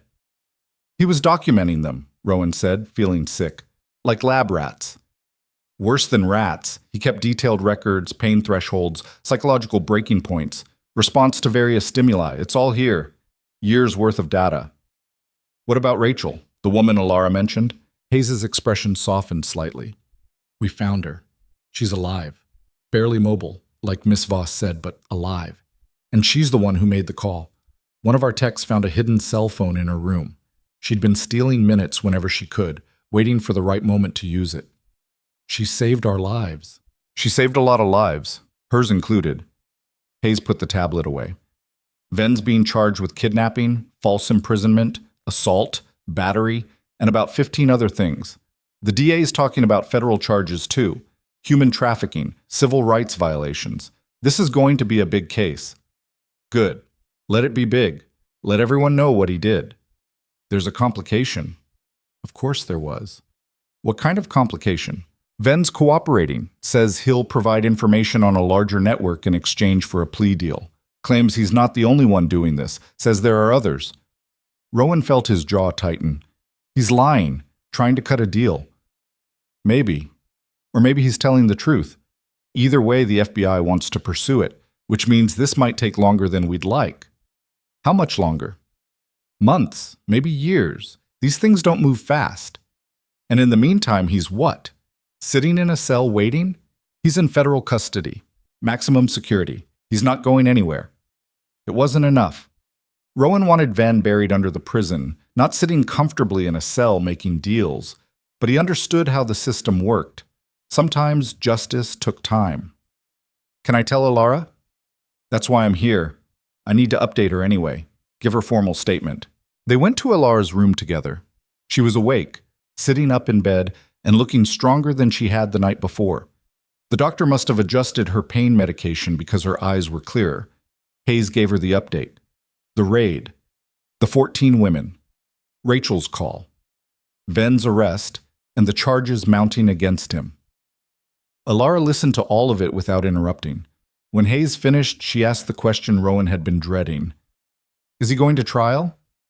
Yes. Will I have to testify? Almost certainly. You're one of his victims. Your testimony will be crucial. Alara's hands clenched on the bedsheet. I have to see him again. In court. You'll have support. Victims' advocates, counseling. You won't be alone. I'll be there too, Rowan said. Every day, front row. Alara looked at him. You don't have to do that. I know, I'm doing it anyway. Hayes took Alara's formal statement, another hour of questions and answers that left Alara exhausted and pale. When it was done, Hayes promised to keep them updated and left. Rowan stayed. The nurses had given up trying to enforce visiting hours. He pulled the chair close to the bed and just sat with her while she stared at the ceiling. I thought it would feel different, she said after a long silence. What would? Being free. I thought once he was arrested, I'd feel, I don't know, lighter. But I just feel tired. Freedom's not a feeling, it's a fact. You're free whether it feels like it or not. That's not very comforting. I'm not very good at comfort. She smiled slightly. No, you're not. But you're good at other things. Like what? Like being there. Like meaning it when you say you'll stay. Like looking at someone broken and not seeing them as broken. You're not broken, Alara. I'm something. I don't know what yet. She turned her head to look at him. What happens now? After I get out of here? Whatever you want. You're free, remember? You get to choose. What if I don't know how to choose? What if I've forgotten? Then you practice. Start small, coffee or tea. Morning or night. Stay or go. Stay or go, she repeated quietly. That's a big choice. Doesn't have to be, not yet. Focus on getting better first, the rest will sort itself out. But even as he said it, Rowan knew the question was there between them. What came next? Where did they go from here? They'd been thrown together by circumstance and crisis, but crisis didn't last forever. Eventually, they'd have to figure out what they were to each other when the world wasn't trying to kill them. The hospital kept Alara for 3 more days, monitoring the frostbite, making sure the burn on her side wasn't infected, running every test they could think of because small-town hospitals loved a dramatic case, and this one had drama in spades. Rowan stayed close. He rented a room at the motel down the street, a place that smelled like old smoke and desperation, but spent most of his time at the hospital, reading to Alara from newspapers, playing cards, just sitting in comfortable silence. On the second day, a woman from Victim Services showed up, mid-40s, kind eyes, professional demeanor. She spent 2 hours with Alara talking about resources and options and the long road ahead. There's a shelter in Billings, she told Alara, specifically for women recovering from captivity situations. They have counseling, job training, housing assistance. I can make arrangements if you're interested. I'll think about it, Alara said. After the woman left, Rowan asked, "You planning on going?" "I don't know. Maybe. It makes sense, right? Start fresh, get help, build a new life." Makes perfect sense. But? No but. If that's what you want, you should do it. Alara picked at the edge of her blanket. "What do you want, Rowan?" "Doesn't matter what I want. This is your choice. It matters to me." He was quiet for a long time. Then he said, "I want you to do whatever makes you feel safe. If that's Billings, then go to Billings. If it's somewhere else, go there. And if—" He stopped, the words harder to say than he expected. "If it's not anywhere near me, I'll understand that too." "You think I'd leave because of you?" "I think I'm a 53-year-old former drunk who lives on a broken-down ranch in the middle of nowhere. I'm not exactly prime relationship material. And I'm a traumatized woman with scars and frostbite and a brand I had to burn off my own body. We're a real pair, aren't we?" "Yeah, we are." She reached out and took his hand. "I'm not running from you, Rowan. I'm just trying to figure out how to run towards something instead of away from something. There's a difference." "I know." "Do you? Because you seem pretty convinced I'm going to disappear the first chance I get." The thought crossed my mind. "Then uncross it. I'm here. I'm staying here. At least until I figure out what here means." On the third day, they discharged Alara with a list of follow-up appointments and a prescription for antibiotics that cost more than Rowan made in a month. He paid it anyway, using a credit card he hadn't touched in years, and tried not to think about how he was going to pay it off. They stood in the hospital parking lot, Alara leaning on a cane the physical therapist had given her, both of them squinting in the bright winter sun. "Where to?" Rowan asked. "That's up to you. It's your truck." "Motel? Get you settled somewhere warm?" "What about your ranch?" Rowan shook his head. "It's a mess. Ven's men trashed it pretty good. Windows broken, furniture destroyed, probably half frozen by now. It's going to take weeks to make it livable again." "Then we have weeks. I'm not afraid of hard work." "Alara, I want to see it. I want to see your home, where you found me, where this all started." She leaned on the cane and met his eyes. "Take me home, Rowan." So he did. The drive took 40 minutes, the truck struggling through snow-packed roads that hadn't been plowed in days. The whole time, Rowan tried to prepare her for what she was about to see. "It's bad," he said. "Worse than I probably made it sound. I've seen bad before. Not like this." But when they pulled up to the ranch, even Rowan wasn't prepared for how bad it actually was. The front door hung off its hinges, windows were smashed, the porch had a section caved in where the battering ram had weakened the support. Snow had blown inside through the broken windows, creating drifts in the living room. Rowan parked the truck and just sat there, staring at the wreckage of the life he'd built. "I'm sorry," Alara said quietly. "Not your fault." "It is, though. They did this because of me. They did this because they're monsters. That's on them, not you." He opened the truck door. "Come on, let's see how bad it really is." Inside was worse. Furniture overturned, cushions slashed, his books, the few he owned, torn and scattered. The kitchen was destroyed, cabinets pulled off the walls, dishes smashed. Even the wood stove had been kicked over, scattering ash across the floor. Alara stood in the middle of the living room, turning slowly to take it all in. "Rowan, this is fixable," he said firmly.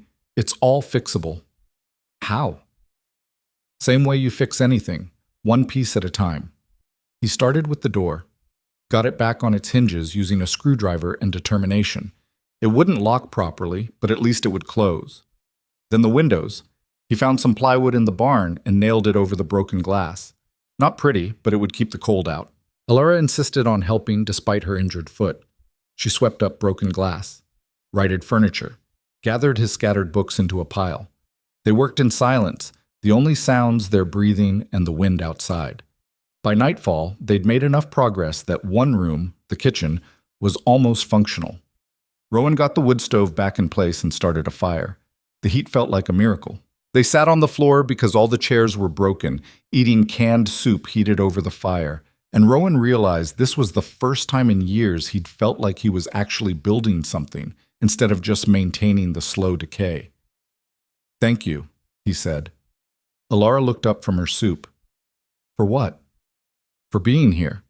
For helping. For not running when you had every reason to." "Where would I run to? This is the first place I've felt safe in 4 years. Even like this, broken and cold and half destroyed. Especially like this, because it's honest.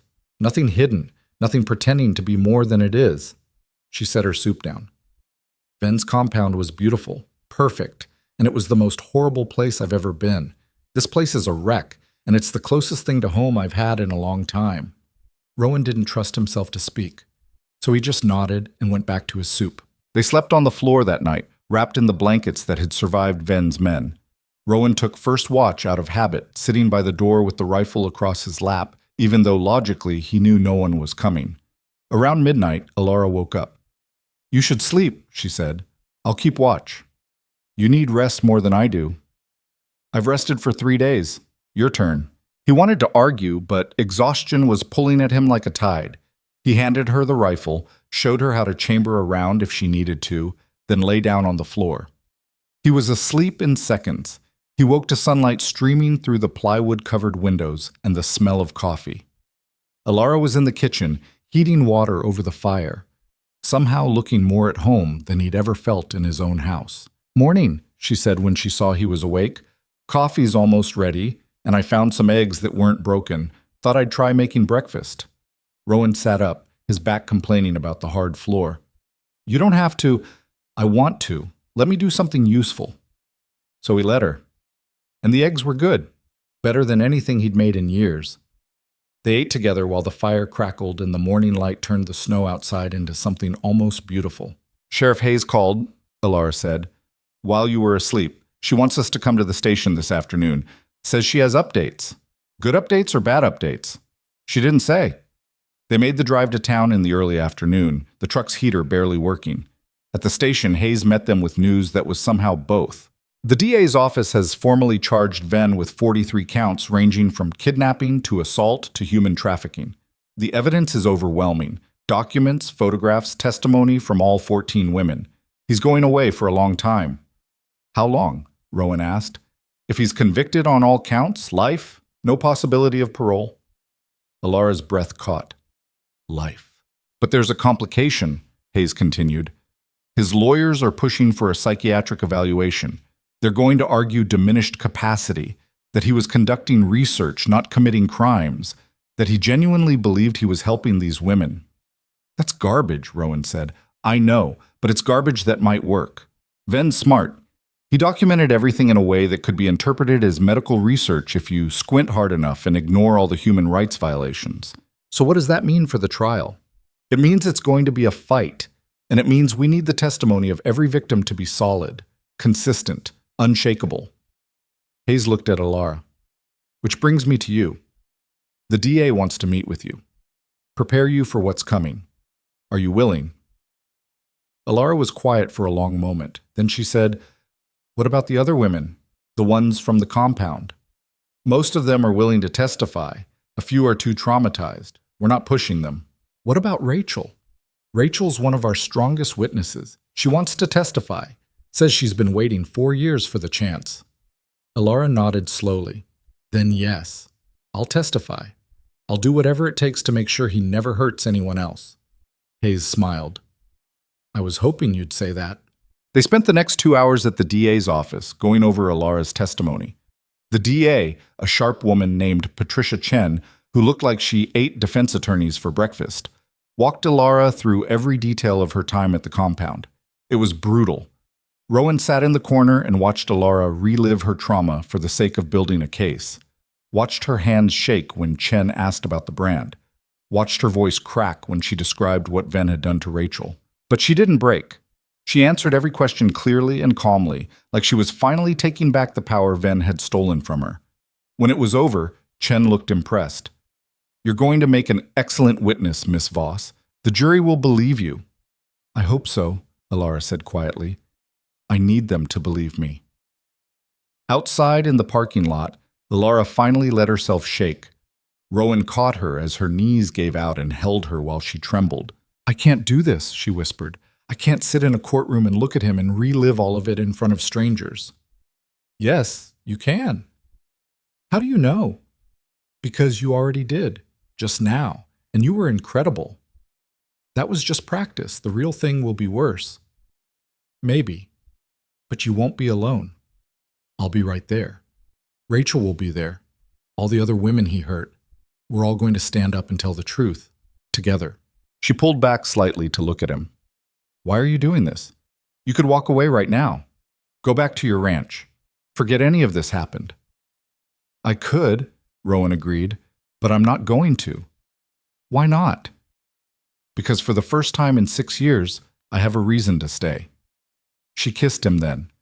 Not desperate like at the creek, not scared like in the woods, just soft and certain, like a decision she'd made and was finally acting on. When she pulled back, she said, "I think I'm falling in love with you, Rowan Hale.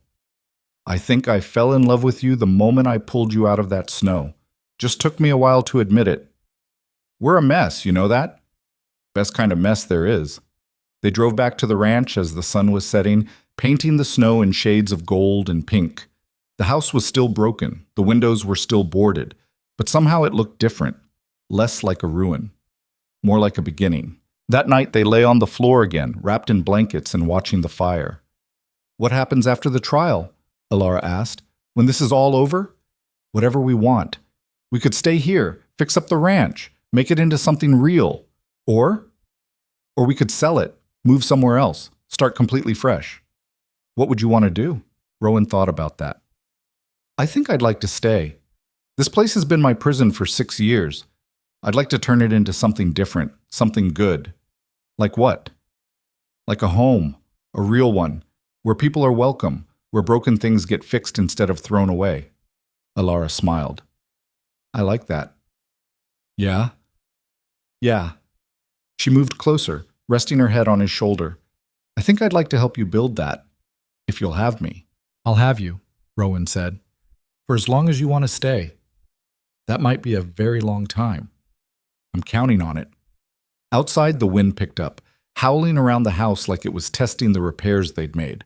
But the plywood held, the door stayed closed, the fire kept burning, and inside 2 broken people held each other and started believing that maybe, just maybe, they could build something better from the pieces. The months that followed were harder than either of them expected. Not because of Ven, though his presence loomed over everything like a shadow they couldn't quite shake, but because healing turned out to be messier than surviving ever was. Alara had nightmares, bad ones. She'd wake up screaming, convinced she was back in the compound, and Rowan would have to talk her down from the panic, remind her where she was, who she was with. Some nights it worked quickly. Other nights it took hours. Rowan had his own demons. The drinking had been quiet for 6 years, but the urge came back with a vengeance when the stress mounted. He'd find himself standing in the liquor aisle at the grocery store, staring at bottles and remembering how easy it used to be to make everything go away. He never bought anything. But the wanting was there, constant and patient. They learned to navigate each other's broken pieces. Learned that healing wasn't a straight line. It was a zigzag, full of backslides and bad days and moments where you wondered if any of this was worth it. But there were good days too. Days when Alara smiled without forcing it. Days when Rowan woke up and didn't immediately think about drinking. Days when they worked on the ranch together, and it felt less like penance and more like building something real. The trial was set for April, 6 months away. The DA said that was actually fast for a case this size, but it felt like an eternity. In the meantime, they had work to do. The ranch needed more than cosmetic repairs. The roof was leaking. The barn needed new support beams. The fencing was held together by rust and stubbornness. Rowan had been ignoring these problems for years, and now they were coming due all at once. He didn't have the money to fix everything. His savings were almost gone, drained by medical bills and legal fees and the simple cost of keeping 2 people fed through a Wyoming winter. Alara noticed him staring at the bank statement one morning in February, his face gray with worry. "How bad is it?" she asked. "Bad enough." "Tell me." So he did. Laid it all out. The debt, the repairs they couldn't afford, the very real possibility that he might have to sell the ranch just to stay afloat. "I'm sorry," he said. "I know you wanted to stay here, build something, but I don't think I can make the numbers work." Alara was quiet for a long moment. Then she said, "What if we didn't do it alone?" "What do you mean?" "The other women, from the compound. Most of them have nowhere to go. The shelters are overcrowded and underfunded. What if we brought them here?" Rowan stared at her. "Here? To the ranch? Why not? There's space. Land. We could fix up the barn, turn it into living quarters. Give them a place to heal, a place to work. Everyone contributes. Everyone benefits." "Alara, I can barely afford to keep the lights on for 2 people. How am I supposed to, Not you. Us. We apply for grants, victim services funding. There's money out there for recovery programs. We just have to ask for it." "I don't know anything about running a recovery program. Neither do I. But we know what it's like to need somewhere safe. That's more than most people running these programs can say." Rowan wanted to say it was crazy, wanted to point out all the ways it could fail, but looking at Alara, at the light in her eyes, the first real hope he'd seen there in months, he couldn't bring himself to shut it down. "Let me think about it," he said. He thought about it for 2 days. Then he called Sheriff Hayes. "You know anyone who works with victim services funding?" he asked. Hayes did. She connected him with a woman named Maria Santos, who worked for a nonprofit that placed domestic violence survivors in transitional housing. Maria listened to Rowan's half-formed idea and surprised him by getting excited. "This could work," she said. "Rural recovery programs are desperately needed. Most services are concentrated in cities, but trauma doesn't care about your zip code. If you're serious about this, I can help you apply for funding." "I'm serious," Rowan said, looking at Alara across the room. "We both are." The paperwork was overwhelming. Applications and proposals and budgets and compliance documents. Rowan had never been good with bureaucracy, but Alara turned out to have a talent for it. She organized everything, wrote compelling narratives about why this program was needed, made the case in language that grant reviewers would understand. "Where'd you learn to write like this?" Rowan asked, reading over one of her proposals. "College. Before everything fell apart, I was going to be a teacher. English literature." She shrugged. "Guess some of it stuck." "You never told me you went to college." "You never asked." He was right. He hadn't. They'd been so focused on survival that they'd barely scratched the surface of who each other used to be. "Tell me now," he said. "Who were you before Ven?" So she told him about the girl who loved books and wanted to teach, who believed that words could change the world, who thought she could handle life on her own and learned too late that asking for help wasn't weakness. And Rowan told her about the young man who joined the army looking for purpose and got kicked out for fighting, who came back to Wyoming angry and lost and found himself at the bottom of a bottle before he was 25, who married a good woman and spent 8 years proving he didn't deserve her.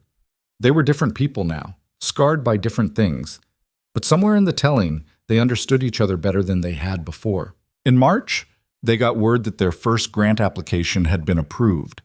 $50,000 to convert the barn into living space and fund the first year of operations.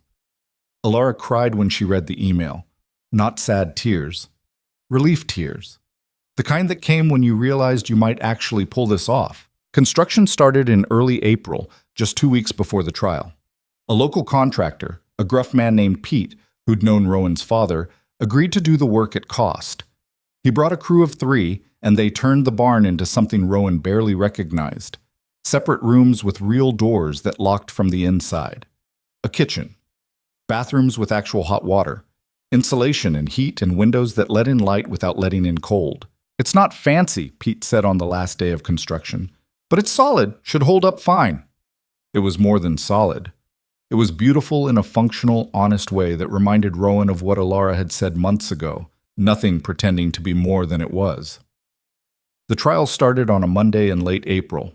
The courthouse in Great Falls was a stern brick building that looked like it had been designed to make people feel small. Rowan hated it on sight. They arrived early with Patricia Chen, the DA, who walked them through what to expect. The jury selection, the opening statements, the parade of witnesses who would lay out Ven's crimes in excruciating detail. "It's going to be hard," Chen warned. "His lawyers are good. They're going to try to discredit every witness, poke holes in every story. They'll paint Ven as a misguided researcher, and you all as willing participants who changed your minds after the fact." "Let them try," Alara said quietly. The courtroom was packed, media from across the state, victim advocates, and 14 women who'd survived Ven's compound, sitting together in 2 rows like they were still trying to protect each other. Rowan recognized Rachel immediately. She was in a wheelchair, her legs motionless beneath a blanket, but her eyes were sharp and clear. When she saw Alara, she smiled, the kind of smile that said, "We made it." Ven was brought in wearing a suit that probably cost more than Rowan's truck. He looked calm, composed, like this was just another day at the office. Alara's hand found Rowan's and squeezed so hard it hurt. "I'm here," he whispered, "right here." The trial lasted 3 weeks, 21 days of testimony and evidence and legal maneuvering that made Rowan's head spin. The prosecution went first. Chen was methodical, building her case piece by piece. She showed photographs of the compound, played video footage from Ven's security cameras, read excerpts from his research notes that detailed pain thresholds and breaking points like he was discussing lab results. Then came the witnesses. All 14 women took the stand, one by one, and told their stories. They talked about how Ven had found them, at shelters, soup kitchens, bus stations, places where desperate people gathered. They described his initial kindness, his promises of help and safety. And then they described what happened after the doors locked. The defense attorney, a slick man named Garrison who smiled too much, tried to shake them, questioned their memories, suggested they'd misinterpreted Ven's intentions, implied they'd agreed to participate in research and were only crying foul now because they wanted money. Some of the women faltered under his questioning, got confused or emotional or angry, but they didn't break. Every single one of them held firm on the core truth. Ven had imprisoned them, hurt them, treated them like property. Rachel's testimony was the most powerful. She wheeled herself to the witness stand and spent 4 hours detailing what Ven had done to her after her escape attempt. The punishment that had left her unable to walk, the months of isolation and pain. Garrison tried to suggest she'd injured herself. Rachel looked at him with contempt and said, "You think I destroyed my own spine? For what? Attention? Money? I was a mechanic before Ven. I built things with my hands, and now I can't even stand up to brush my teeth. You tell me what possible reason I'd have to do that to myself." The jury looked sick. 2 of them were crying. Alara testified on day 16. Rowan sat in the front row and watched her take the stand with her head high and her hands steady. Chen walked her through her story gently, how she'd met Ven, what he'd promised, what he'd done. The brand on her ribs that she'd burned away with a fireplace poker because she refused to wear his mark anymore. "Can you show the jury?" Chen asked. Alara stood and lifted her shirt just enough to reveal the scar. The courtroom went silent. Even the judge looked shaken. Then came Garrison's cross-examination. He was gentler with Alara than he'd been with the others. Maybe he could see the jury's sympathy and knew pushing too hard would backfire, but he still tried. "Miss Voss, you signed a contract agreeing to participate in Dr. Ven's research program, correct?" "I signed a paper he put in front of me, yes." "And did you read that contract before signing?" "I tried, but I was sick, coughing so bad I could barely breathe. He said the contract was just formality, that I could read it later after I got settled." "But you did eventually read it." "He never gave me a copy. When I asked, he said I didn't need one, that he was keeping it safe." "So you have no proof this contract even exists?" Chen objected. The judge sustained, but Garrison had made his point, or tried to. "Miss Voss, you've described Dr. Ven as cruel and sadistic, but he also provided you with food, shelter, and medical care for 3 years, correct? He kept me alive so he could keep hurting me. That's not care. That's maintenance. Someone in the gallery gasped. Garrison looked annoyed. You're very articulate, Miss Voss. College educated? Some college. So you're intelligent, capable. Why didn't you simply ask to leave? Alara's face went hard. I did ask. Every day for the first year. He said I'd signed a contract and was legally obligated to complete the program. When I tried to leave anyway, he locked my door. When I broke the lock, he added cameras. When I covered the cameras, he took away my food. Every attempt I made to escape, he countered. By the end, I wasn't asking anymore. I was just trying to survive. Yet you did escape. During a fire. Yes. A fire you could have started yourself. The implication hung in the air. Chen objected immediately, but the damage was done. I didn't start that fire, Alara said firmly. And even if I had, what does that say about your client's compound? That the only way out was through flames? Garrison had no response to that. The defense's case was exactly what Chen had predicted. Expert witnesses who testified that Ven's research methods, while unconventional, weren't illegal. Character witnesses who described him as dedicated and brilliant. A psychologist who suggested Ven might have a personality disorder that prevented him from understanding the harm he was causing. Ven himself took the stand on day 19. He was calm, measured, professional. He admitted to making mistakes, errors in judgment, he called them, but insisted his intentions had been pure. I wanted to understand trauma, he said, to develop better treatments for survivors. Yes, my methods were unorthodox. Yes, I should have been more transparent about the nature of the research. But I genuinely believed I was helping these women heal. By locking them in cells, Chen asked on cross-examination, by providing them with structure and safety. Many of these women came from chaotic, dangerous situations. The controlled environment was therapeutic. By branding them? That was a mistake. I recognize that now. But in the moment, I believed creating a permanent marker would help solidify their identity as survivors. A badge of honor, if you will. A badge of honor you put on their bodies without consent. They consented to the program, under duress. That's your interpretation. Chen spent 2 days dismantling Ven's testimony, showing where his story contradicted the evidence, highlighting the cruelty that couldn't be explained away by good intentions. By the end, even Ven's lawyers looked uncomfortable. Closing arguments came on day 20. Chen spoke first, laying out the mountain of evidence against Ven. The testimony, the documents, the 14 women whose lives he'd destroyed. This case isn't complicated, she told the jury. Dr. Ven imprisoned these women. He hurt them. He treated them like objects for his own gratification disguised as research. The only question you need to answer is simple. Do we, as a society, allow this? Do we say that some people are less deserving of freedom because they're vulnerable? Because they made the mistake of trusting the wrong person? I don't think we do. I think we say that everyone has the right to liberty.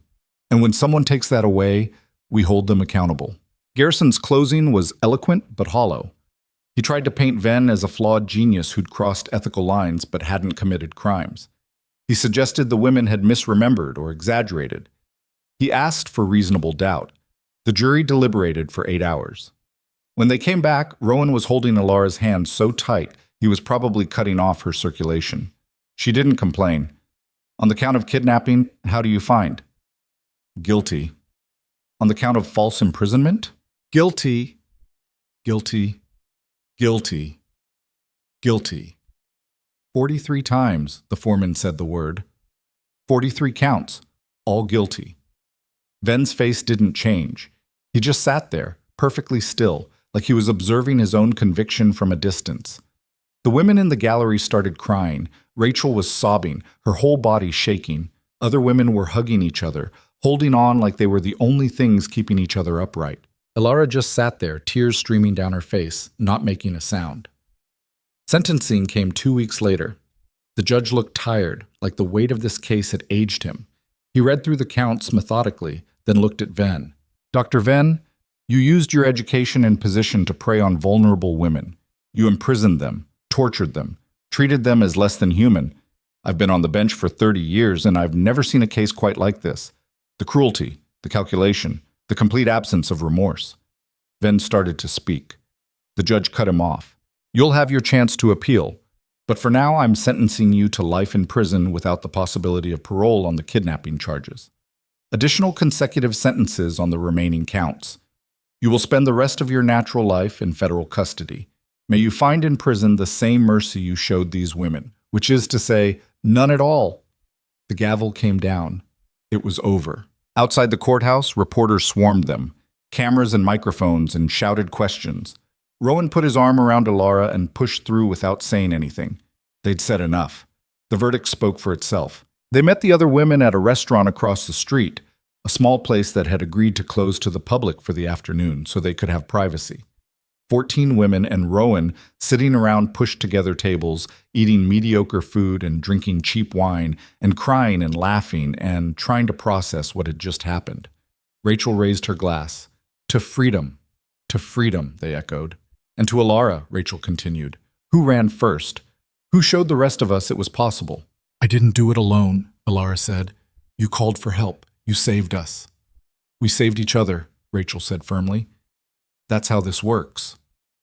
They talked late into the afternoon, made plans, exchanged phone numbers, promised to stay in touch.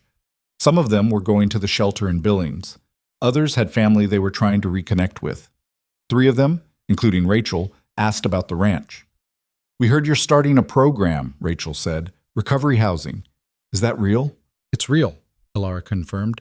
We've got space for 8 right now. Once we get more funding, we can expand. I'd like to come. If there's room. There's room, Rowan said. There's always room.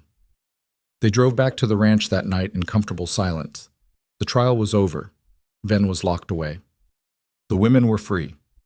Everything they'd fought for had actually happened, so why did Alara still look troubled? What's wrong? Rowan asked as they pulled into the driveway. Nothing's wrong. Everything's right. That's what's bothering me. I don't follow. She turned to look at him. For 3 years I was surviving, then I was running, then I was fighting, and now what? The fight's over. Ven's gone. What do I do with myself now that there's nothing left to run from? Rowan understood that better than she knew. He'd spent 6 years the same way, filling time, going through motions, existing without purpose. You build something, he said. That's what you do. You take all that energy you spent surviving and you put it toward living. How? However you want. That's the whole point of freedom. You get to choose. What if I make the wrong choice? Then you make a different choice tomorrow. Nobody gets it right the first time. She smiled slightly. Is that what you're doing? Building something? Trying to, with your help. He reached over and took her hand. I spent a long time thinking my life was over, that I'd used up all my chances. Then you showed up half frozen in my snow and reminded me that it's never too late to start again. I didn't do anything. You did everything. You trusted me when you had no reason to. You stayed when you could have run. You believed we could build something better, even when I didn't believe it myself. Alara leaned across the truck and kissed him. When she pulled back, she said, I love you, Rowan Hale. Even though you're stubborn and terrible at taking compliments and you snore loud enough to wake the dead. I love you too. Even though you're scared of everything and you reorganize my kitchen every other day and you refuse to admit when you're in pain. We're a disaster. Best kind. The first 3 women moved into the ranch in June. Rachel came first, wheeling herself through the barn's new entrance and looking around with something like wonder. Then Sophie and Maria, both quiet and skittish but willing to try. They established routines, shared meals, work assignments. Everyone contributed based on what they could do. Rachel, despite her wheelchair, turned out to be gifted with electronics and set up their computer systems. Sophie was good with animals and took over caring for the cattle. Maria could cook anything and took charge of the kitchen.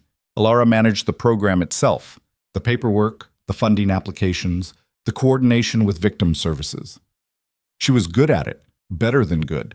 She had a way of making people feel seen and heard, probably because she knew what it was like to be invisible. Rowan handled the ranch work and maintenance, fixed whatever broke, built whatever they needed. Learned that sometimes the best way to help was just to be present and steady and available when people needed him. It wasn't perfect. There were fights, bad days, moments when old trauma surfaced and someone would spiral. They learned to handle it together, to give space when space was needed and support when support was asked for. By August, they had 6 residents. By October, all 8 spaces were full. The barn that had once been a wreck was now full of life. Women learning to be free again, one day at a time. One night in November, Rowan and Alara stood on the porch watching the first snow of the season fall. It had been almost a year since he'd found her dying in a storm. Almost a year since his life had turned into something he didn't recognize. "You know what I realized?" Alara said. "What?" "I'm happy. Actually happy. Not just okay or managing or surviving. Happy." "Me too." "When did that happen?" "I don't know. Somewhere between the trial and now. Somewhere between running and building." She leaned against him. "Thank you." "For what?" "For not leaving me in the snow." "Thank you for not dying in it." They stood there until the cold drove them inside, where the house was warm and full of voices, women talking and laughing and planning tomorrows they were finally allowed to imagine. Rowan had spent years believing his life was small and over and not worth much. Turns out he'd been wrong. Life wasn't small. It was just waiting for him to stop hiding from it. Spring came hard and fast, the snow melting in torrents that turned the creek into a river. The ranch came back to life. Green pushing up through brown earth, cattle shedding their winter coats, birds returning to trees that had been silent for months. Rachel got a job working remotely for a tech company in Seattle. Sophie enrolled in community college to study veterinary science. Maria started selling her baked goods at the farmer's market in town and couldn't keep up with demand. The women were moving forward, building lives. Some would stay at the ranch long term, others would eventually leave, ready to try again on their own. Both were fine. Both were freedom. In April, exactly 1 year after the trial, Alara and Rowan drove to Great Falls to meet with Patricia Chen. She had news. Ven's appeal was denied, Chen said. All 43 counts upheld, he's never getting out. Good, Alara said simply. There's more. We've identified 17 other women who were held at the compound over the years but didn't testify.